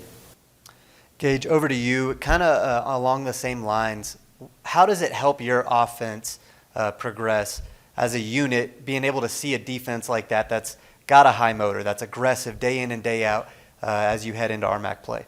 It's huge. Our defense brings a lot of stuff at us, a lot of different fronts, a lot of different pressures. It's really good for the O-line to see those type of fronts. So once we get into the season, week 3, week 4, it's like, okay, we've already kind of seen this type of coverage or blitz in fall camp. So it's huge. It's in terms of like ball security. Our defense is always trying to get fumbles, and Coach Plummer does a great job, guys, trying to pop the ball out in fall camp and really make sure like ball security when the turnover battle, like you have a better chance to win the game. So that's like really huge for us. Coach Plummer and his staff does a great job on the defensive side, making us better. And it's really, really big for our O-line, and our tight end. Tight end's a really big part of our run game. So it's huge. So yeah, it's really a blessing. I think it's going to do a lot of good for us this fall. Antonio Clark, D2 football. How big has it been for you guys as players to just have some continuity, to not be getting a new coaching staff and having to learn a new system? Like, how much smoother was this offseason when you're not having to learn a bunch of new things? You already kind of know the deal and what's going on. I'll go. It's huge. This is my first time in college not having a new coach going into the offseason. But I think in terms of, like, me and Luber being older guys and the other seniors, older guys we have, kind of understanding the culture and standard that we created. So the guys we bring in, we show them how it's done. I feel like that's just a big challenge, like understanding, finishing through, being on time to class, treating people around campus correct. Because, that was kind of a stigma around Highlands football prior before Coach Hudson, and we worked really hard. My first spring, making sure we were doing, obviously we want to do stuff around the football field, but outside of campus, being good men, being good students. So I think it was huge just finding the right guys, and unfortunately, sometimes we didn't have the right guys, and letting Coach Norland know, like, this is not how we do this. This isn't the place for you if you're not going to buy into what we want to do. So, yeah, it was really huge having Coach Hudson back for this second year. It makes the transition a lot smoother. Having our feet underneath us, not having too much uncertainty. It just makes a lot of things smooth. So when you get those new guys to come in to have a standard, we know the standard, so we hold them accountable to that. So yeah. I'd like to kind of chime in on that a little bit as well. From our perspective, being able to come back for a second year, being able to be here, we took over things a year ago, and there were a lot of things we wanted to work on and improve. There were a lot of areas. we had a vision as a staff. We had some goals, but none of that comes to fruition if these guys don't buy in. And so what you saw was you saw these guys, man, make monstrous strides. You know, I mean, they were excited to buy in. They were excited to do things right. They were excited to build a culture. You know, by the time you're at this level, you've played some football. You've been in high school. You've been at different levels. You've done different things. You've seen things you like. You've seen things you don't. So for whatever reason, when we took over, there were a lot of guys on that team that were kind of craving something like what we brought to the table. That the standard of accountability, the treating people with respect. You know, we're going to go to class and we're going to get our college degree and we're going to excel in the classroom. And I think what you saw, what they experienced, which I was really happy about, was, you know, there was a lot of positive feedback in a lot of areas where all of a sudden, you know, when you're walking across campus and you're seeing the administrators and you're seeing different professors and they're talking to them differently and you know, at first they're a little bit puzzled, like, you know, hey, you know, these people are kind of interacting with me in a different manner, and it's a direct result of them. It's a direct result of their character and them, you know, making an effort to kind of do things the right way and treat people well and not just themselves, but drag others with them. Say, hey, listen, guys, when we're in that locker room, you know, this is how we're going to behave. This is the standard Highlands football is going to put out there, and they got a chance to experience it. So now a year later, many of these guys, having been through that for a year, have seen how it changed, have seen a lot of the positive results on the field, but so many off the field as well. So when we bring new people into our program, you know, they're able to witness to them. They're able to talk to them and say, look, this is our established culture. This is what we do. This is how we do it, and this is why we do it.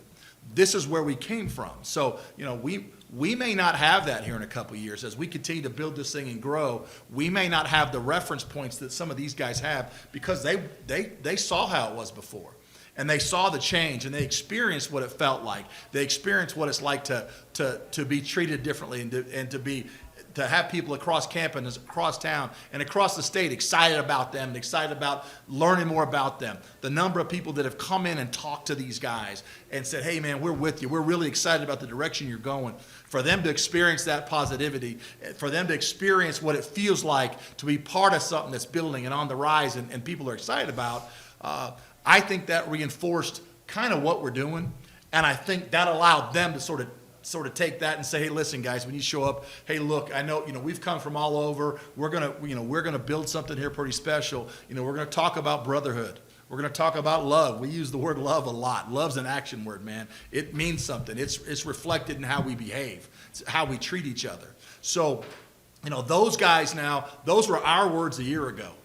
They're their words now. So it's awesome to sit back and watch these guys do it. And I'm really excited to see them continue to grow and take that on the football field and play.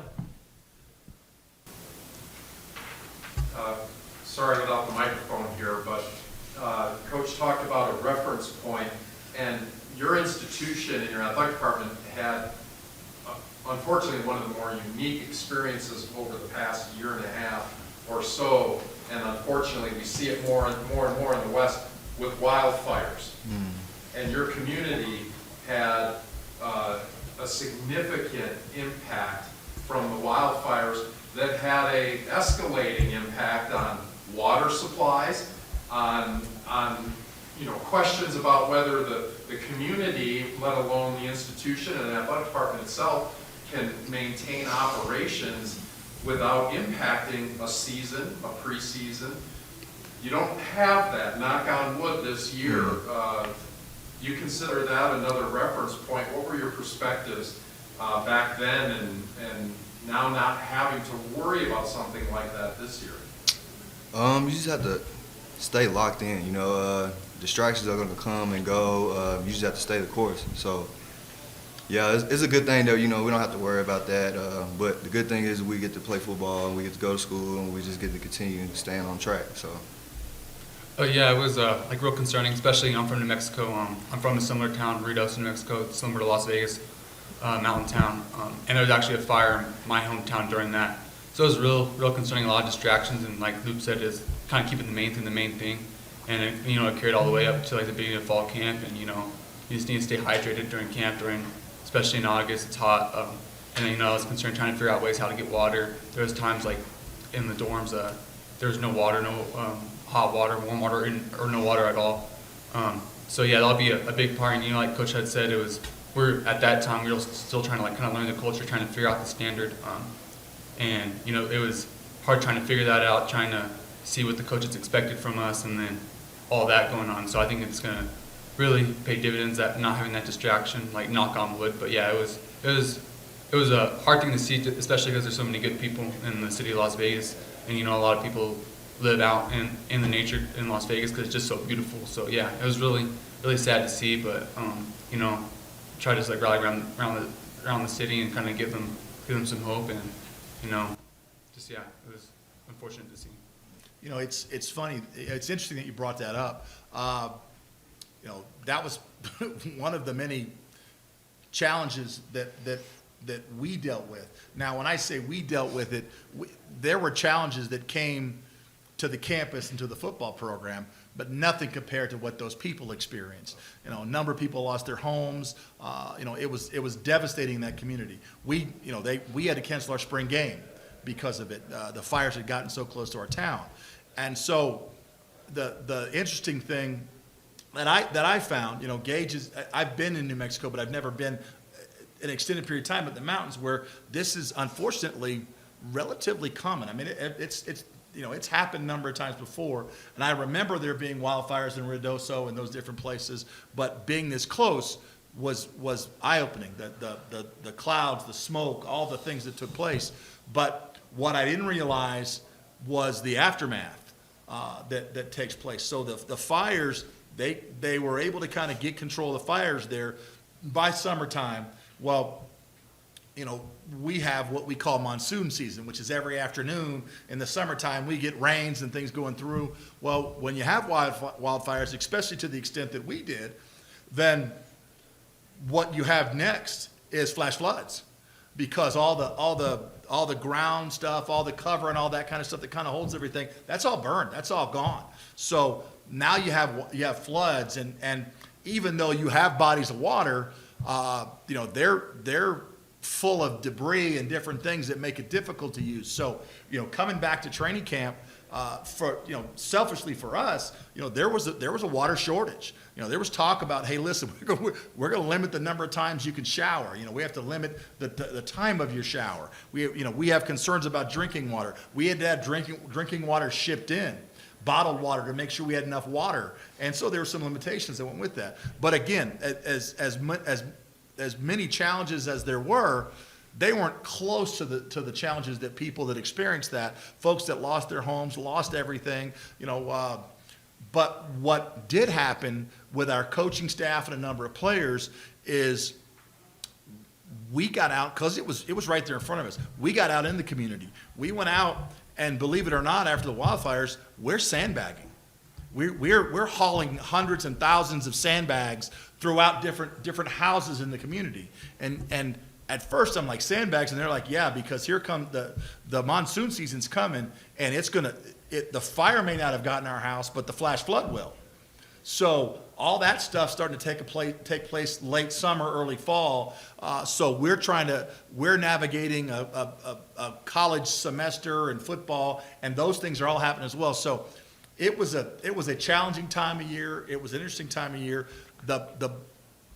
If I could reference it, if I could call it a blessing, the blessing was these guys got a chance to see, hey, look, as important as we think our stuff is in our world, there's so many more things out there that are way more important. There are people that have much greater needs than we do, and we are fortunate, we're blessed to be healthy and be able to go help, and so it gave us a chance to go help. So a lot of our guys went out and we did help in the community. We did try to do things, and that's what a college education is all about. It's not just about what Chapter 32 says. It's about how you interact with different people from different cultures and different places and different challenges, and how you grow, how you get out of your comfort zone. And these guys have done that like crazy, man. They're such good young men. They're so giving. They're so caring about the people in their community. So honestly, like I said, I'm lucky. This is, even through our tough times, it's a blessing to be the head football coach there. We've got time for one last question, Antonio Clark. How much are you going to miss throwing to CJ Sims, and how much are you happy that you don't have to cover him in practice anymore? Yeah, I'm gonna miss CJ. He was actually my roommate, so yeah. CJ, man, you know, his film speaks for itself. You know, you watch him on the field, but yeah, we'll miss him a lot. But we also got some guys that I believe that are coming in that can, you know, fill the shoes. You know, they might not be as fast, you know, but I believe that, you know what I'm saying, once we put everything together and we get this team rolling and come fall camp, you know, not to say we won't miss them, but, you know, next man up. Oh yeah, you know, CJ was always fun to throw at CJ. You know, always get you out of bind, but you know, CJ helped kind of build the culture and the standard for the receiver room. And I think he set the standard for the younger guys we had last year, like Quavon Beckford. He's going to be a big guy for us. And you know, he's doing great things in the CFL, but you know, we're going to miss CJ, and he's going to be part of the reasons why our program's going to be really successful for years to come. But yeah, we're kind of ready for this season and the next man up mentality. I know the coach has brought in some good guys. He has some good guys in the spring, and yeah, kind of just like I said, CJ and those seniors from last year, they did a great job, kind of helping create that standard. Maybe you didn't see in the win columns, but how we attacked each week, even when things were going our way. That's a tribute to CJ and the rest of those seniors. But yeah, it was fun throwing to CJ. Anytime I was like in a bind, you know, I was definitely looking his way. But yeah. You know, I tell you what, you hurt my feelings with that question. You know, again, I can't say this enough how fortunate I am to be the head football coach here. We lost a lot of great young men. We had a bunch of seniors last year that we lost that were integral to us starting to change the culture there. CJ being one of them. You know, if you the conference was very aware of CJ, how talented he was and the things he did. Some of the things that people didn't know because, you know, his personality was electric. He's a great young man, was you know, treated everybody with respect, was really, you know, I'm going to say this kind of funny because he enjoyed it. He had a big smile and he liked to have fun, but down to his heart, he was really a humble young man. He is a humble young man.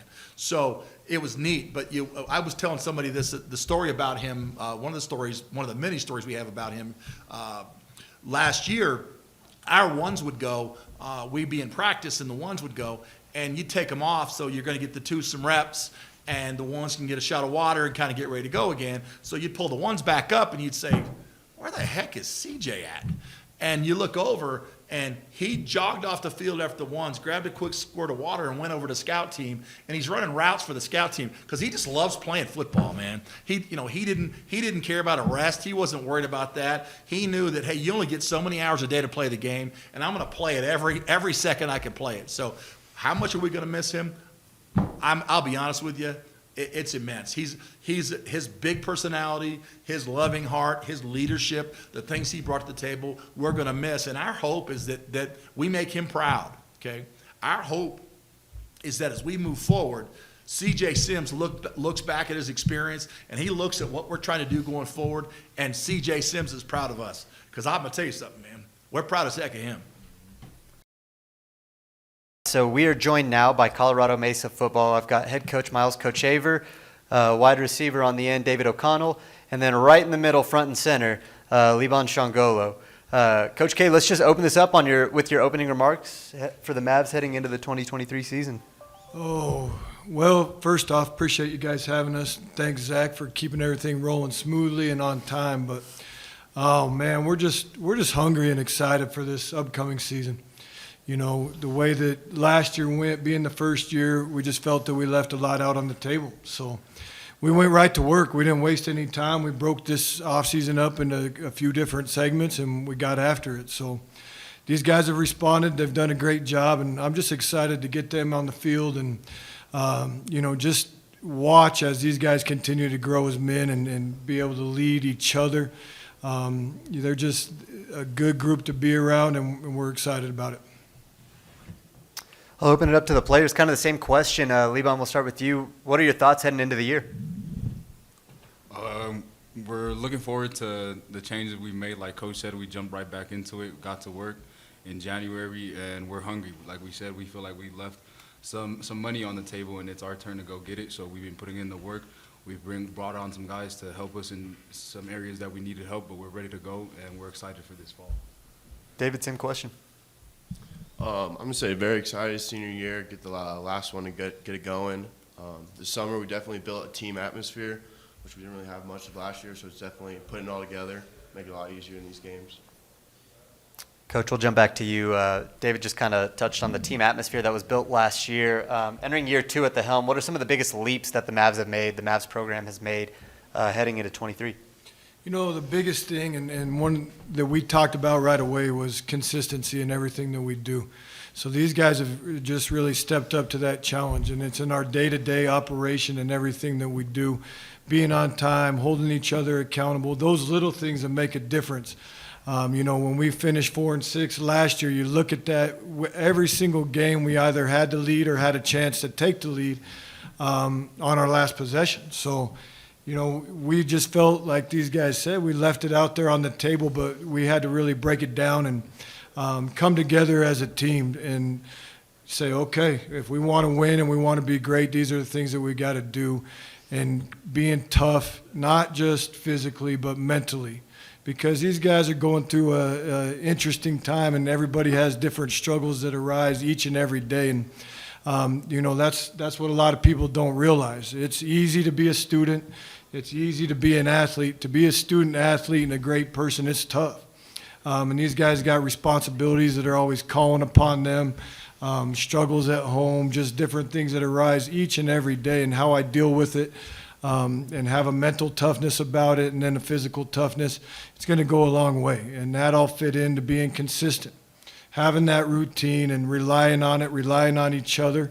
That's just what we've been talking about. And without saying as much, you just listen to these guys talk now, they understand it. And that's exciting to see, because I don't think anything can hold them down once they all start to work together and understand that each and every day. Dave Collins. Hey, good morning, guys. Dave Collins with KQSK Radio in Shadron. Question first for Coach Haver.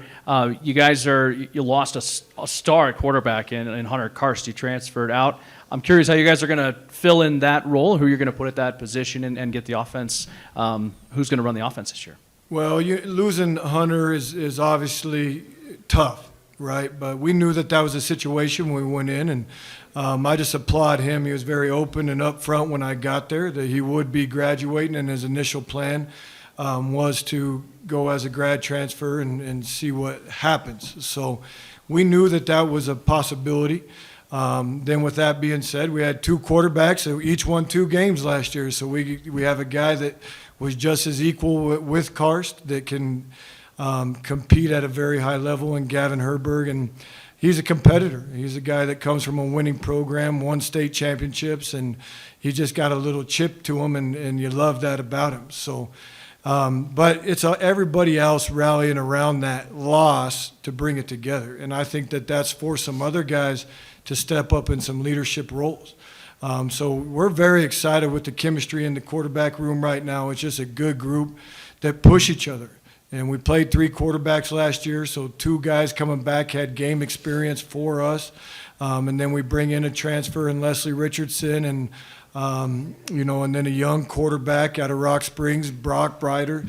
So there's guys in there, and these guys are excited about that, and just we're just rolling. And it really hasn't been a big hit. We went right into spring, and those guys jumped into the role, and like I said, that was forced for other guys to have to step up. So we're excited to watch these guys go and see how it plays out during camp. Coach, another one for you, and then also if the players want to answer to it, love to hear their perspective on it. You talked about the close games last year. One that broke my heart and our hearts in Shadron, the overtime game. You guys came back and beat us. It was a tremendous second half in that game. Can you just talk about how you guys were able to overcome that adversity, come back in that second half, pick up one of the biggest wins of the year for you in that game, and then maybe looking forward to seeing CSC again this year? Just kind of a turning point as everything went through the season for us, and that was kind of how it had gone. We'd have our opportunities, whether it was early in the game or late in the game, but just a testament to these guys. They just continued to fight.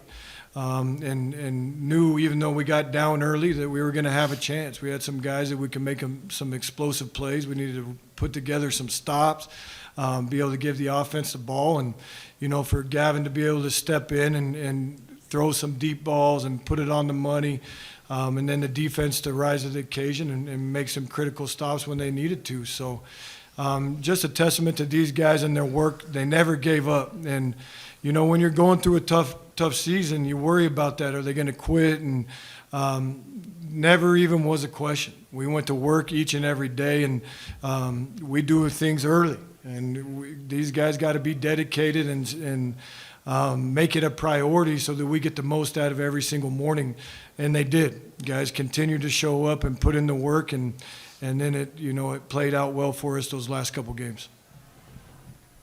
Responding to that, I remember playing in that game, and just from a player's perspective, I remember a feeling of camaraderie and brotherhood come amongst everybody, and we really came together in the second half and started clicking in those little nuances that we talked about all week long. And the beautiful thing about this season is we're seeing that as a norm in the Mesa program, that brotherhood and that unity that David had mentioned. And now that we're coming to every game with that, and it's not going to be a feeling that's going to arise in the second half like it did in Chadron that day. And we're glad we got the job done that evening, but we're hoping to set a foundation for our program with those same principles and carry it along throughout the season. Oh yeah, just from that game, you definitely feel the team come together as one. I believe that was our first game after Cars got hurt, and so offense seemed a little scrambled at first, but then we started to figure out, hit our stride, and so it's just kind of nice that overall feeling that we've had this summer is just building a team. So. Guys, thanks. Good luck. Yes, sir. Thank you. Thanks, sir. David, we'll stick with you on this one. You all kind of going off of that question, you talked about the toughness of this team in that game specifically, but also as a culture on the whole. You start this year at home against A&M Kingsville before hitting the road against a D1 opponent the following week. What do you look to gain from those two opening games? Just more experience against big schools, big teams. Just figuring out how to play against bigger, faster players instead. Because I come from a smaller D3, so that's a transition into playing against these D2 players, which are faster and bigger. So it's something I'd like to gain is a little more experience. Lee, same question. I'm a big believer in starting fast and finishing even faster than that, and I think two opponents like that, week 1 and week 2, are going to bring the best out of us and are going to allow us to start on both sides of the ball the way we want to, and I hope that we can carry that momentum throughout the season. Guys, obviously I'm very familiar with you guys and whatnot. Just where are you at a year later, now that Coach K has been here for a year? I remember this time last year was still learning a lot, getting familiar, learning, all how to work with each other. How far along in that process are you guys? How much more confident are you heading into this season as opposed to last year? I'll say we've come a long way and still got a few more steps to take, but it's been a blessing to be a part of Coach K and his staff, and the strides that our program has made have been wonderful to see, and we're excited to take it to the next level. But yeah, we've come a long way. We've built relationships. We've experienced some things together, and that's the beautiful thing about the game of football is the memories and the relationships you build. So we've connected those bridges, and we've walked those paths alongside each other in the Mesa football program. So it's beautiful to see where we are today, and we've come a long way since his hiring. A year ago today, I wasn't even in Mesa yet, so it's definitely nice to be here and have a team camaraderie. Especially adding Coach Linscomb in the weight rooms definitely helped a lot. Just you see everyone getting a lot stronger, just being together as a team. So yeah, it's definitely strides much higher than last year. You guys spoke a little bit about just becoming more of a team and really being bought in with each other. Lee, you play a big role in that. Could you speak a little bit about your camp that you held this summer and how you like to get your teammates involved and giving back to the community? Speak to that a little bit. Absolutely. So every summer we host a youth football camp in the metro area. We call it the Bach State Boys Youth Football Camp. And I really bring out a lot of RMAC opponents. We had guys out there like Orlando Westbrook from SD Mines and Mohammed D. Tackle from CSU Pueblo. So it's really the RMAC camp, but we like to come together and give back to the community. And, it's kind of the same relationships we built there in our teams we built throughout the conference. And it's beautiful that we get to come together throughout the summer and give back to kids in our community that are in the same positions that we once were, because those are the same kids that may be recruited in the future to play in the RMAC. And we want to get our faces out in front of them and let them know that we play great football in the RMAC and that we're doing big things. And my last one, speaking of community, Coach K, you are from the Grand Valley. You got deep roots there. How excited is the Grand Valley about you as you just get into this journey more and more? You're already bringing big things to Mesa, like Kingsville coming to Mesa. It's a big deal to start a season. How excited is the Grand Valley as a whole about Mesa football these days? Oh, it's been awesome, man. Just the outpouring and people coming and wanting to get back on board, So it's been awesome to be home and then just understand what Grand Junction's about. And, playing Kingsville, playing San Diego, just take that mindset anytime, anywhere.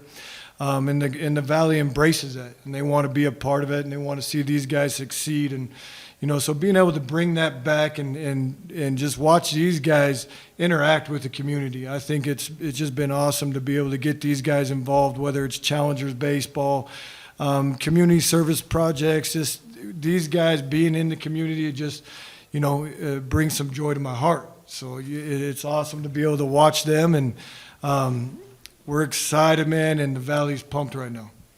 I actually do have one more. From a football perspective, what's it going to be like in the trenches? Me watching the games last year, I felt like sometimes we could have played better in the trenches. Mesa could have played better in the trenches defensively and whatnot. What are some of the changes that you've made or improvements, maybe recruits, transfers, whatnot? Is that pass rush going to be going this year? Well, it better be, right? Or else we're going to have to get after Coach Gilmore and Coach Matthews. No, but we were young, and we lacked the size and some of those things. And, so it was tough. But some guys got some really valuable experience. And watching the guys come back, and we set for a target day that we want to be back on July 1st and really be able to have a full month to be able to these guys to work together and do the player-led. And so it's been fun watching the guys come back into town, and they're gaining weight. And, the guys that were wet behind the ears, now they got a little swagger to their walk. And then we were able to recruit a big class. And whether it was old guys or a few transfers that we brought in, we just were beefed up on the offense and defensive line. So now it's about going out and getting it done, and it starts up front. To play championship football, we've got to be able to win the line of scrimmage. So those guys understand that. It was a point of emphasis as we went through the spring and training and off season. So excited to watch those guys go, Tony. Lee, I got a question for you. 6.9 tackles per game last year. Obviously, Coach K is a defensive guy. What is it that's so special about this scheme that he's put in place at Mesa? We like to say that it's not about the scheme, it's about the culture of our defense, and that we have this culture that we hunt the football every down, and that we bring energy not day to day but play to play, and that's kind of what I've embraced, and that's what's gotten me those 6.9 tackles, like you said, is running to the football and embracing the culture that we have on defense. Coach calls it the zero defense. We leave zero left in the tank at the end of the day, and that's kind of what we've been doing, and that's how we've been able to achieve the success we've had, and we're hoping to build on it this season. David, over to you. Stepping onto campus at Colorado Mesa this year, what do you look to bring, individually, and then what do you look to bring to the offense as a unit? Well, he was here last year. Oh, okay. That's sorry. I misunderstood. He just wasn't in Junction. Yeah, he showed up August 1st into the weight room. So David, he had a good season last year and 5 touchdowns. How many yards, David? You know all your stats. You're a receiver. You're right, but we're looking for him to step up, Zach, as you look at that. Just kind of go off of what Coach K said there. You're stepping up. What do you look to bring to the table this year? Just be excited to go out there and show what I could do. Actually, go and work, go out there and block some DBs. That's always fun. Excited to work with KB and Noah and just be able to have that connection on the field, get it, the ball spread around. Just we all play different styles of football, so we all pair well together. So be a nice little thing to be on the field. Get some blocks in on Lee this year. Yeah. Practice. Is there a competitive streak between you and KB, you and Keenan Brown? Yeah, there always is. It's nice because we always try to go back and forth. He's more of a deep threat, real big speed. I try to use my size, but it's definitely a good compliment to work with him. And expect them, so these guys know as they go and the challenge and the conversations I was able to have with them. And David understanding that. He's got a big body, a big frame, and it's got to be in everything that he does. He should be pancaking DBs and putting them on their back and then going and winning the 50-50 balls and really establishing himself in the RMAC. And then with Sway, he was one of our only guys that started every game that he had the opportunity to. And it was a revolving door next to him. So he was forced into a leadership position last year. Now with understanding what that entails, we're just expecting big things out of him and excited to watch him grow this defense and lead it to the next level. Dave, we'll stick with you on this one. Prolific offense last year. You've had a few quarterbacks kind of shift in, but progressing into this year, what kind of offensive weapons, aside from the quarterback positions that Coach K mentioned, what kind of offensive weapons have you all added heading into this year? We had Markel Quinley. He's looking real nice. He's had some good size. He's a tight end this year, so excited to see what he's going to be doing more. KB's always the fastest person on the field. We brought in Leslie, he was my roommate this last spring, so it was real nice to roommate with the quarterback, get out there, hit the field, play some Madden with him, just get to know him a lot more. So just excited to see those people play out in the field. Especially, Ryan Hollinsworth, he's put on some weight, and so he's looking real good. And then Lee, on the defensive side, what kind of pieces have you all added there?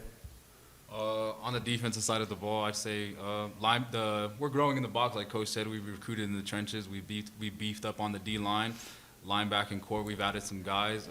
And like we say, we've gained experience from last season. So not only have we bring in new guys, but we got fresh minds and new experience from the guys that we had on last year. And in the secondary, we bring on guys like a former Colorado standout like Victor Garn. So it's going to be exciting to have talent like him back there in the secondary. And it's going to allow us to combat the ball a bit better in the passing game. So I think we've already set a foundation on defense, and the new guys that we got this year are going to really allow us to thrive in those places that we were missing last year. Coach K, it sounds like adding size to the team was a big goal over the offseason, hitting the weight room, hitting benchmarks. What type of benchmarks did you set in the offseason, and what kind of benchmarks have you hit in the weight room that'll help out this year? Well, we've obviously got our goals in each lift and each category that we want to achieve, and Coach Scum, that was a big part of it. We needed to bring in a guy that was a football guy that could be around us and really dedicate himself to football, and his leadership in the weight room, that was huge for us. So we were able to set the goals, and our first thing that we did is we weren't going to wait around. So we did an early spring ball. We came back to school and we did 3 weeks just to get ourselves ready and in condition, and we were done with spring football in the first week of March. So then we knew that we needed to have a big block of weight, and so we get bigger, stronger, and faster. So we had our next 6-week phase, and these guys attacked it. And they set a lot of PRs. We threw around a lot of weight, and then we continued to grow. And then we tested them and let them know where they are at, and we went out, and it hadn't been done in a long time, and we're going to run 40s, we're going to do the jumps and let you guys know right where you're at so we can set those goals and know what we needed to accomplish this summer. Robbie Whittle. Hey, Coach. Robbie Whittle, TV8 Vail. My background is more in the FCS, and I noticed, you have USD week 2. Is there any sort of difference in preparation leading up to that game that makes it a little different playing an FCS opponent over a D2 opponent? No, you know what? I've been at every level. We won't change the way that we prepare. It's day in and day out, and we got to be ready to go. We got to win the first day of camp and continue to stack days together. But that's just another opponent for us. We're going to have that mantra anytime, anywhere, like I said earlier. So we're just excited about the opportunity to go down there and play in a great venue and be able to go and get after them from the first snap. So excited to watch these guys compete and show them what we can bring to the table. Okay, and this one's for you and the team, but what makes it a successful game walking out of San Diego and taking the bus back to Grand Junction after finishing that game? A win. No, and good question, but we're playing them all to win, but we want to go down there and we got to grow as a team. it's a preseason game, so that doesn't count on our record for the RMAC, and we want to control the RMAC. So we need to be able to get better, and we got to make sure that we continue to grow as a team throughout that game, and we find a way to continue to gel and come together and be ready for RMAC play the next week. Fellas? Of course, we want to win, just like Coach said, but I think much more importantly, we want to prove to ourselves that we can do what we say we can, and that's going to be winning situations like 2-minute drill and third down efficiency, whether that's converting on offense or getting off the field on defense. So we want to see us do the little things right that day in San Diego. So we hope to not only leave with a win, but know that the work that we did throughout fall camp and that week in preparation is being executed on Saturday. Yeah, overall, just win and help us be prepared for the RMAC coming up after. Just gain that experience. Okay. One more. This is my last question for you, Coach, but is there any sort of added emphasis on, playing other Colorado teams in the RMAC and taking the upper hand in those games? Well, I've been pretty straightforward with it, and these guys know that I strongly believe that the RMAC needs to run through Grand Junction year in and year out. And so making an emphasis on controlling the state of Colorado, the box state, and making sure that, we have a finger on that, on the outcome of that and where it goes. Just a quick one for you guys too, following up on the San Diego. Is it advantageous or just fun to coach against Coach Moore, who was at Colorado Mines and who's now out there at San Diego? Is it advantageous? You might know a little bit about what's coming, or if you just speak to coaching against a guy with great success for a year in gold? And a guy that I spent a lot of time with, and we had him on the ropes a little bit. If you remember that game, he got flustered over there on the sideline. So our goal is to go out there and mix it up and make him nervous. And he's one up on us, so now we got to go and get that back. So, excited to see Brandon, and he does a great job. So we're excited about that trip. We're excited. We bring back a really experienced team. We only graduated 2 starters on offense and 2 on defense, so we're very excited to return a lot of our players back, especially these 2 guys right here. Things that are going to take us over the top, I think, and what's going to be different about next year from this past year, we have to improve on our special teams. I think there's a lot that goes into it, and there's a lot of fruit that comes from emphasizing that. So we kind of looked, we're in the bottom half of 4 of the 6 special teams categories statistically. And so where can we make a leap? Where can we make a jump? It's special teams for us, and we have to make sure that we emphasize it this year. And then just competitive stamina for us is actually a term that Susela brought up on the ride up, our 6-hour drive. We got a lot of time to talk, and it was really, really good. But you look at the last 2 seasons for Black Hills State, the first 5 games of the last 2 seasons, we've gone 9-1. The remaining 6 games of the past 2 seasons, we finished 2-10. So it's all about competitive stamina. How are we going to finish the 2023 season? We've been starting really well and contribute a little bit of it to the second half of our schedule the last 2 years. We're seeing Mines, Pueblo, and Western, in the second half of our schedules. In the first half of our schedules the last 2 years, we had an NAI opponent week 1 the past 2 years. We played a GLVC team the past 2 years as well. So we have to continue to get better throughout the season. Maybe I know it's a little boring, but the 1-0 mantra, that mentality of, hey, it's only about this game coming up. Ryder said on the way up, we're thinking about purple. We play St. Thomas in a game guarantee up at their place in week 1. They're purple and white. Week 2, we go to Southwest Baptist, purple and white. We're thinking about purple right now. It's the only thing that we're focused on. So. Yeah, we're very excited, very excited. I told my athletic director, former athletic director Jed Albers and current interim athletic director, when I first took this job, I said in about 3 years we're going to be really good every year. And so we're going into our 3rd full season as a staff, have a lot of staff continuity with our 2 coordinators. So we'll be running a lot of the same X's and O's on both sides of the ball and just looking to get better, like I said, on special teams. So. Ryder, I'm going to kind of let you go off of what Coach just said. I want to get your opening remarks on the season and how you're feeling. Yeah, I'm really confident going into this season. For me, it's really just about intention of execution and getting everybody on the same page, creating leaders. We got a good group of dudes that's coming back this year. We're familiar with each other. We're comfortable. And it's really just about instilling that confidence, keeping that confidence, as Coach said, finishing seasons, finishing games, finishing reps, not taking a rep for granted, using every bit we got to win games. Nolan, you're the seasoned vet here, man. Let's get your thoughts. You've got a lot of experience under your belt, obviously, but what are your thoughts going into it? Yeah, definitely excited. Coming off of last year, it was a great season for us. But none of us in this room, on our team, or on our staff is satisfied with how we finished last year. I guess one of the biggest things I'm concerned with, and a lot of the leaders on this team is just execution. When we're executing and we're playing at our highest capabilities, we feel like we can go toe-to-toe with anyone. Like Coach also mentioned, competitive stamina.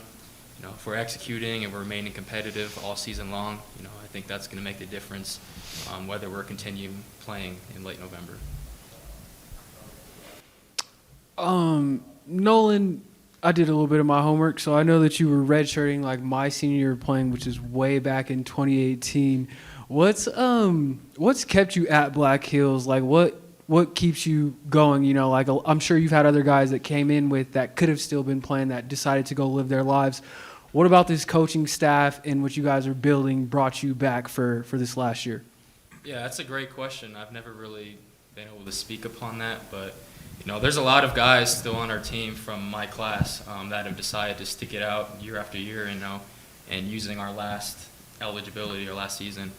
And it really it happened when the new coaching staff came in, when Coach Bresky came. A lot of us were on the border of whether we wanted to stay at Black Hill State. A lot of us had thoughts of transferring out. We kind of just wanted to give it a shot, see how things played out. And, we bought in with Coach Bresky and, the staff that he put together and what they brought to the table, and we believed in them. After that first year we had with them, it was only 2 games is that COVID year, and, we didn't perform very well. And I think it's just a testament to how much we really believed in them, because after that we still could have left. But we really believed in the coaching staff and, what they've done to change this culture. And then, you can see the results speak for itself. There's a lot of us still around, and, we got a really experienced team this season.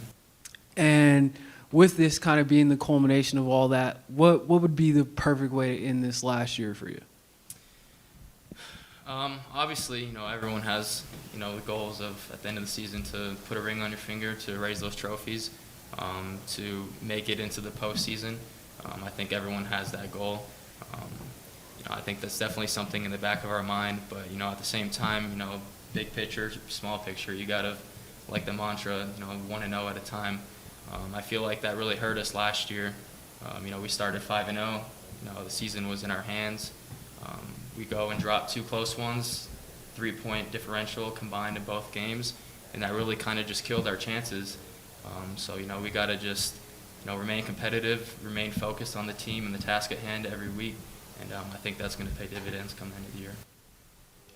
Dave, I've got a quick question first, and then we'll jump to you, okay? I have a question from Alex Dodd, Rapid City Journal. It's for Coach. What's it been like having Jed Albers back in the building, and how has this transition helped you all going forward? Yeah, the turmoil I think that we kind of experienced towards the end of this past semester with our previous athletic director kind of on his way out, left our athletic department somewhat in shambles, but somewhat galvanized, I'd say, as well. We as a group of coaches, especially head coaches, really banded together, and really fortunate that our president, Dr. Lori Nichols, was humble enough to reach out to Jed Albers and pull him out of retirement, so to speak. He's been on campus. He's been a really calming force, I think, for our athletic department. He's been involved with our new athletic director search. Has been involved in the hiring of golf coaches, softball coaches, athletic trainers, those type of things. And there's just so much trust and comfortability with Jed Albers there. And I'm forever grateful to Jed Albers. He's the one that gave me this opportunity. So extremely grateful to him, someone I certainly look up to and respect a lot. Dave Collins. Sure. Dave Collins with KQSK Radio in Shadron, guys. question, Nolan touched a little bit on it, and like to get more thoughts from him too if he wants to expand. But first for you, Coach, and then Ryder as well on your culture up there at BH. Coach, you came in and, at end of 2021 and between the end of that 2021 game, final game, and then the start of last year, the 5-0 start, it's impressive with what you guys are doing up there and turning things around and building a strong culture and seeing the success. What are you doing, Coach, to do it so quickly? And guys, can you speak about that culture, what you're doing and building, and how it's happened so fast? Well, I'll ask these guys, what is our culture? We over me. It's we over me, and that was my goal when I first got into Black Hills State. Is we have to have a unified culture. We have to have something that, if you walk up to one of our football players on the streets in Spearfish and you ask them, "What's our team culture?" that they're going to say the same thing. Clearly, it's more than just saying it. It's more than just a sign on the wall. It's something that's in our hearts. It's something that these guys really bought into. It's honestly something that's easy to get behind on a football team, right? It is a team sport, and we have to love each other more than we love ourselves. Our personal achievements have to come secondary to the achievements of the team. And so building that team-first mindset has been really, really rewarding with these guys. It certainly wasn't for everyone, and not everyone lasted and made it. But, boy, it's humbling as a coach to sit here with these two guys. You look at a guy like Nolan Suslo. He graduated with his undergraduate degree in 6 semesters, as a CSC academic All-American first team, was first team All-RMAC academic, Ryder defensive academic player of the year this last year, and also made that CSC All-American team as well. I mean, it's doing things the right way. It's doing things the right way, being intentional, having a plan. I just couldn't be more humbled as a coach. It's not me. It's not about me. It's not about even my coaches. It's all about these young men and just their buy-in to trying to support one another in reaching these goals. You mentioned kind of how we finished the 21 season. Not great. That was really tough for us. We finished the season 0-6 after starting 4-1. We were feeling really good about ourselves, probably a little too good about ourselves, and we had to learn a fast lesson. But, it was really impressive to me. Our last 2 games of 21, we went down to Colorado Mesa, and then we hosted Shatter State College. We got outscored in those 2 contests 115-9. And then the following year, we were able to beat both of those teams. So just a tribute to these guys, their hard work and the time that they put in, the volunteer time that they put in the summer. I think I said this last year, and I say it boldly and not as an attack at anyone, but I would just challenge, anyone to show me a better summer commitment than the Black Hills State Yellow Jackets. We have 43 incoming freshmen, 36 of them are here. Of our returners, we have about 73 returners. 70 of them are here and been here since June 1st. And so they're training hard together. They're bought into the plan. And like I said, it's them. It's all about them. Yeah, I'd say for me it was really just about building that culture at first and building the relationships between to solidify that culture. And I think we really got a good group of dudes in the locker room that really love each other and they got each other's back, not even just in football, but just in life. And I wouldn't want to be with any other team. I know that they appreciate me as much as I appreciate them. And building that relationship, building that culture instills confidence between each other, and it allows for accountability. And I think that's really where our culture lies on itself, is being accountable, putting the team over yourself, and being able to be held accountable by other people, and understanding that not just the leaders on our team can call people out and give messages. It's got to be everybody. And, we're trying to build 80 leaders, not just 10. So. Yeah, building off that, relationships is everything. When you are in the middle of a game, you care more, you're going to fight harder if you really love that person next to you, if you have genuine love and appreciation for them. And like Coach mentioned, the summer is a big deal for us because, a lot of kids, they could go home and work and be with their family, and they can also have trainers there who, they're still getting in good work. But the fact is that we get more out of it if we're all together for a whole entire summer. We're continuing to build those relationships and that camaraderie. We're staying together, we're hanging out all the time, and just continuing to build that relationships, and then in the end, we think that's everything. Yeah, everybody that comes on this team, especially transfers, I know that they specifically say you guys are so close. Like, I don't understand, a lot of the teams aren't the same way. The team I came from wasn't the same way. And it's really just about all of us having opening arms and just accepting everybody for who they are. And if you're our teammate, you're a Yellow Jacket, you're one of us. We don't look at you any different. So, Guys, thanks. Good luck this year. thank you.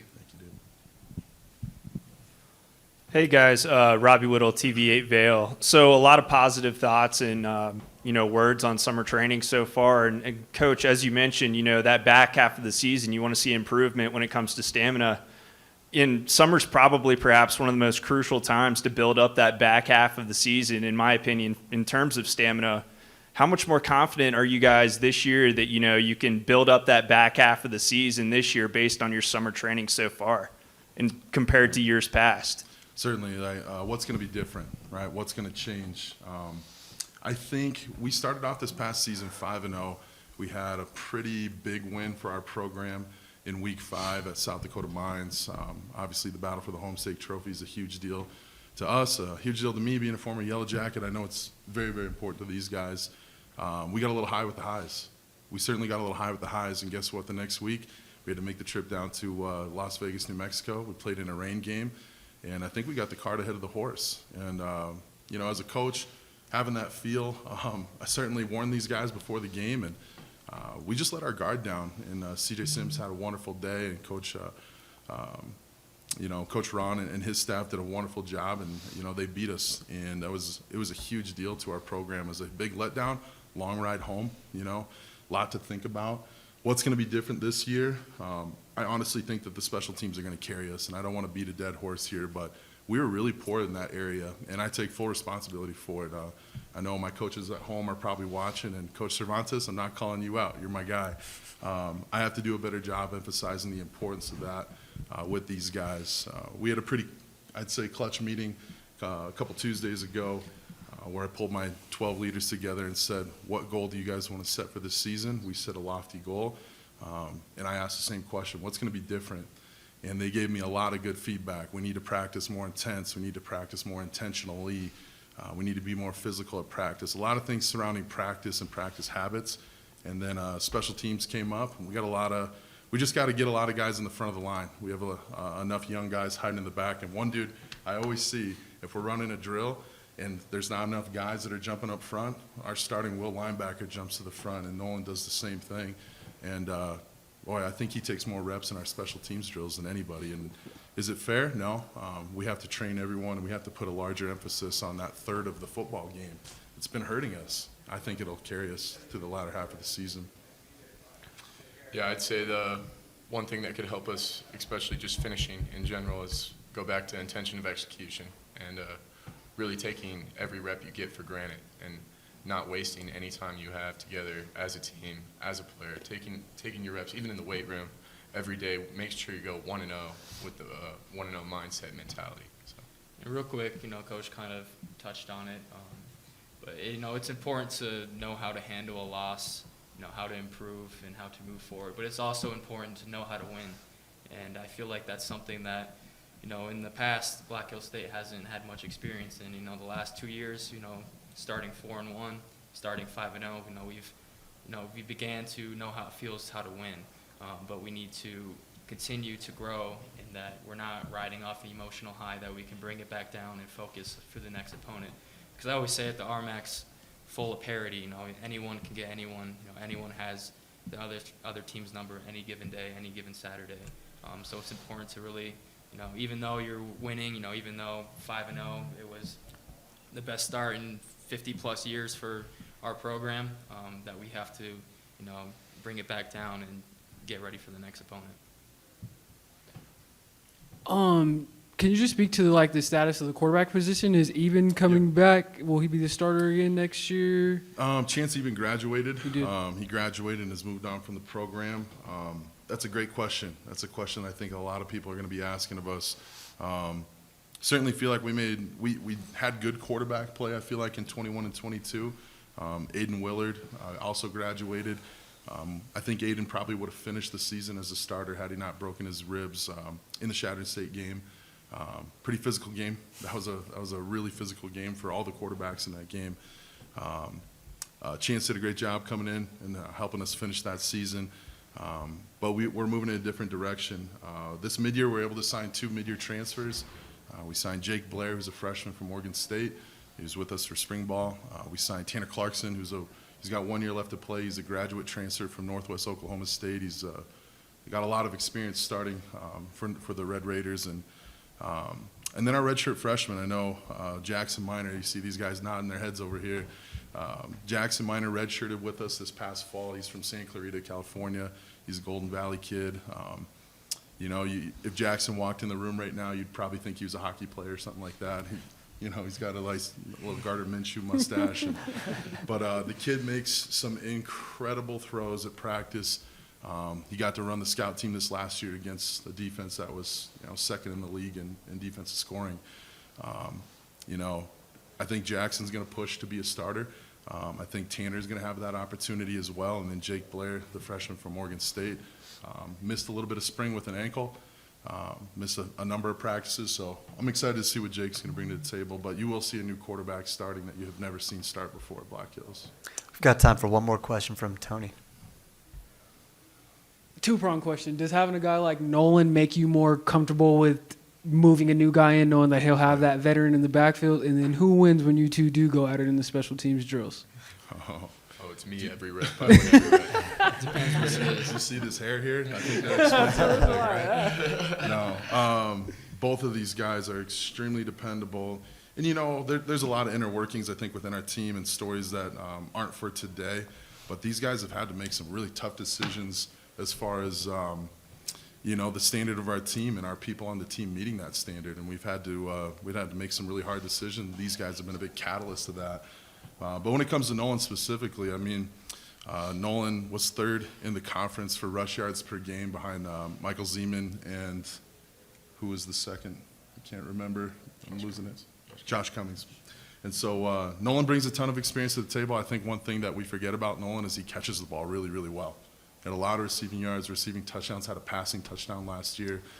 He's kind of that feature back in our short yardage. We were able to increase our fourth down conversion percentage up 25% from last year. We kind of get into a big person package, and Nolan's that wildcat tailback, and he scored a lot of touchdowns in that set this year. You can expect to see that again. Nolan's a great competitor, brings a lot of leadership. He understands that leadership sometimes can be lonely, and you got to make hard decisions. But like Ryder said, we just have more and more of those guys that are bought into this system, and I'm excited to see what type of year both of these guys are going to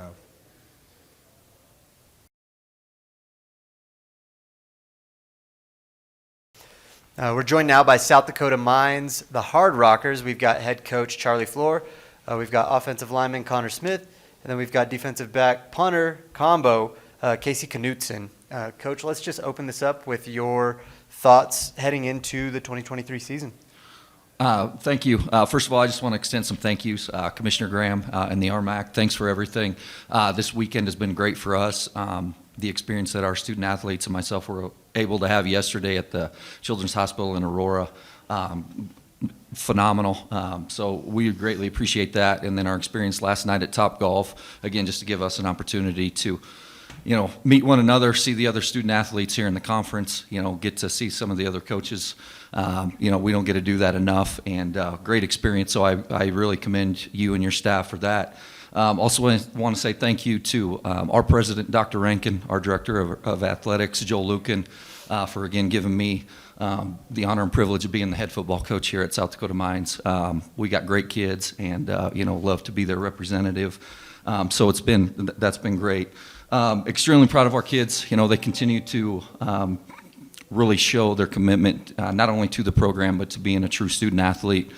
The one thing about our school where we're a little unique is, we have a lot of our kids that are gone during the summertime doing internships and different things. So, for our kids to continue to put the commitment that they've been able to do over the summertime, they spend a lot of time on Zooms with some of the younger kids and making sure that they're doing the things they need to. So I commend our student athletes for the amount of effort that they put in. I also want to, just talk about our program. The last 3 years we've been able to really gain momentum, and again, it's a lot to our student athletes. We're moving in the right direction. Our kids have done a phenomenal job of believing in our system.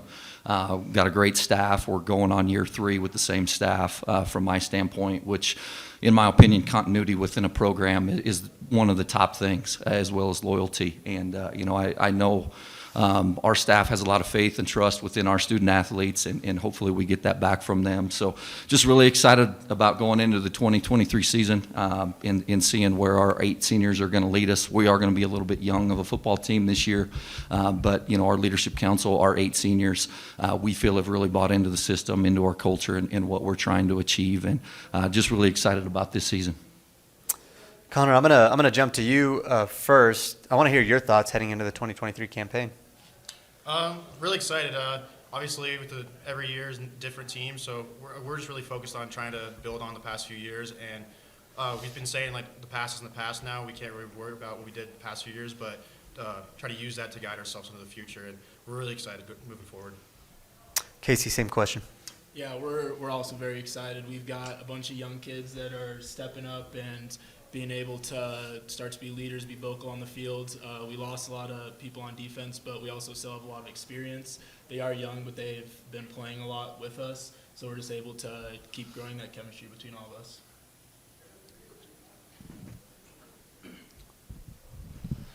Hi, guys. Dave Collins, KQSK Radio in Shadron. First of all, last year you were able to kind of overcome the hurdle and win the Eagle Rock Trophy game, a huge rivalry game.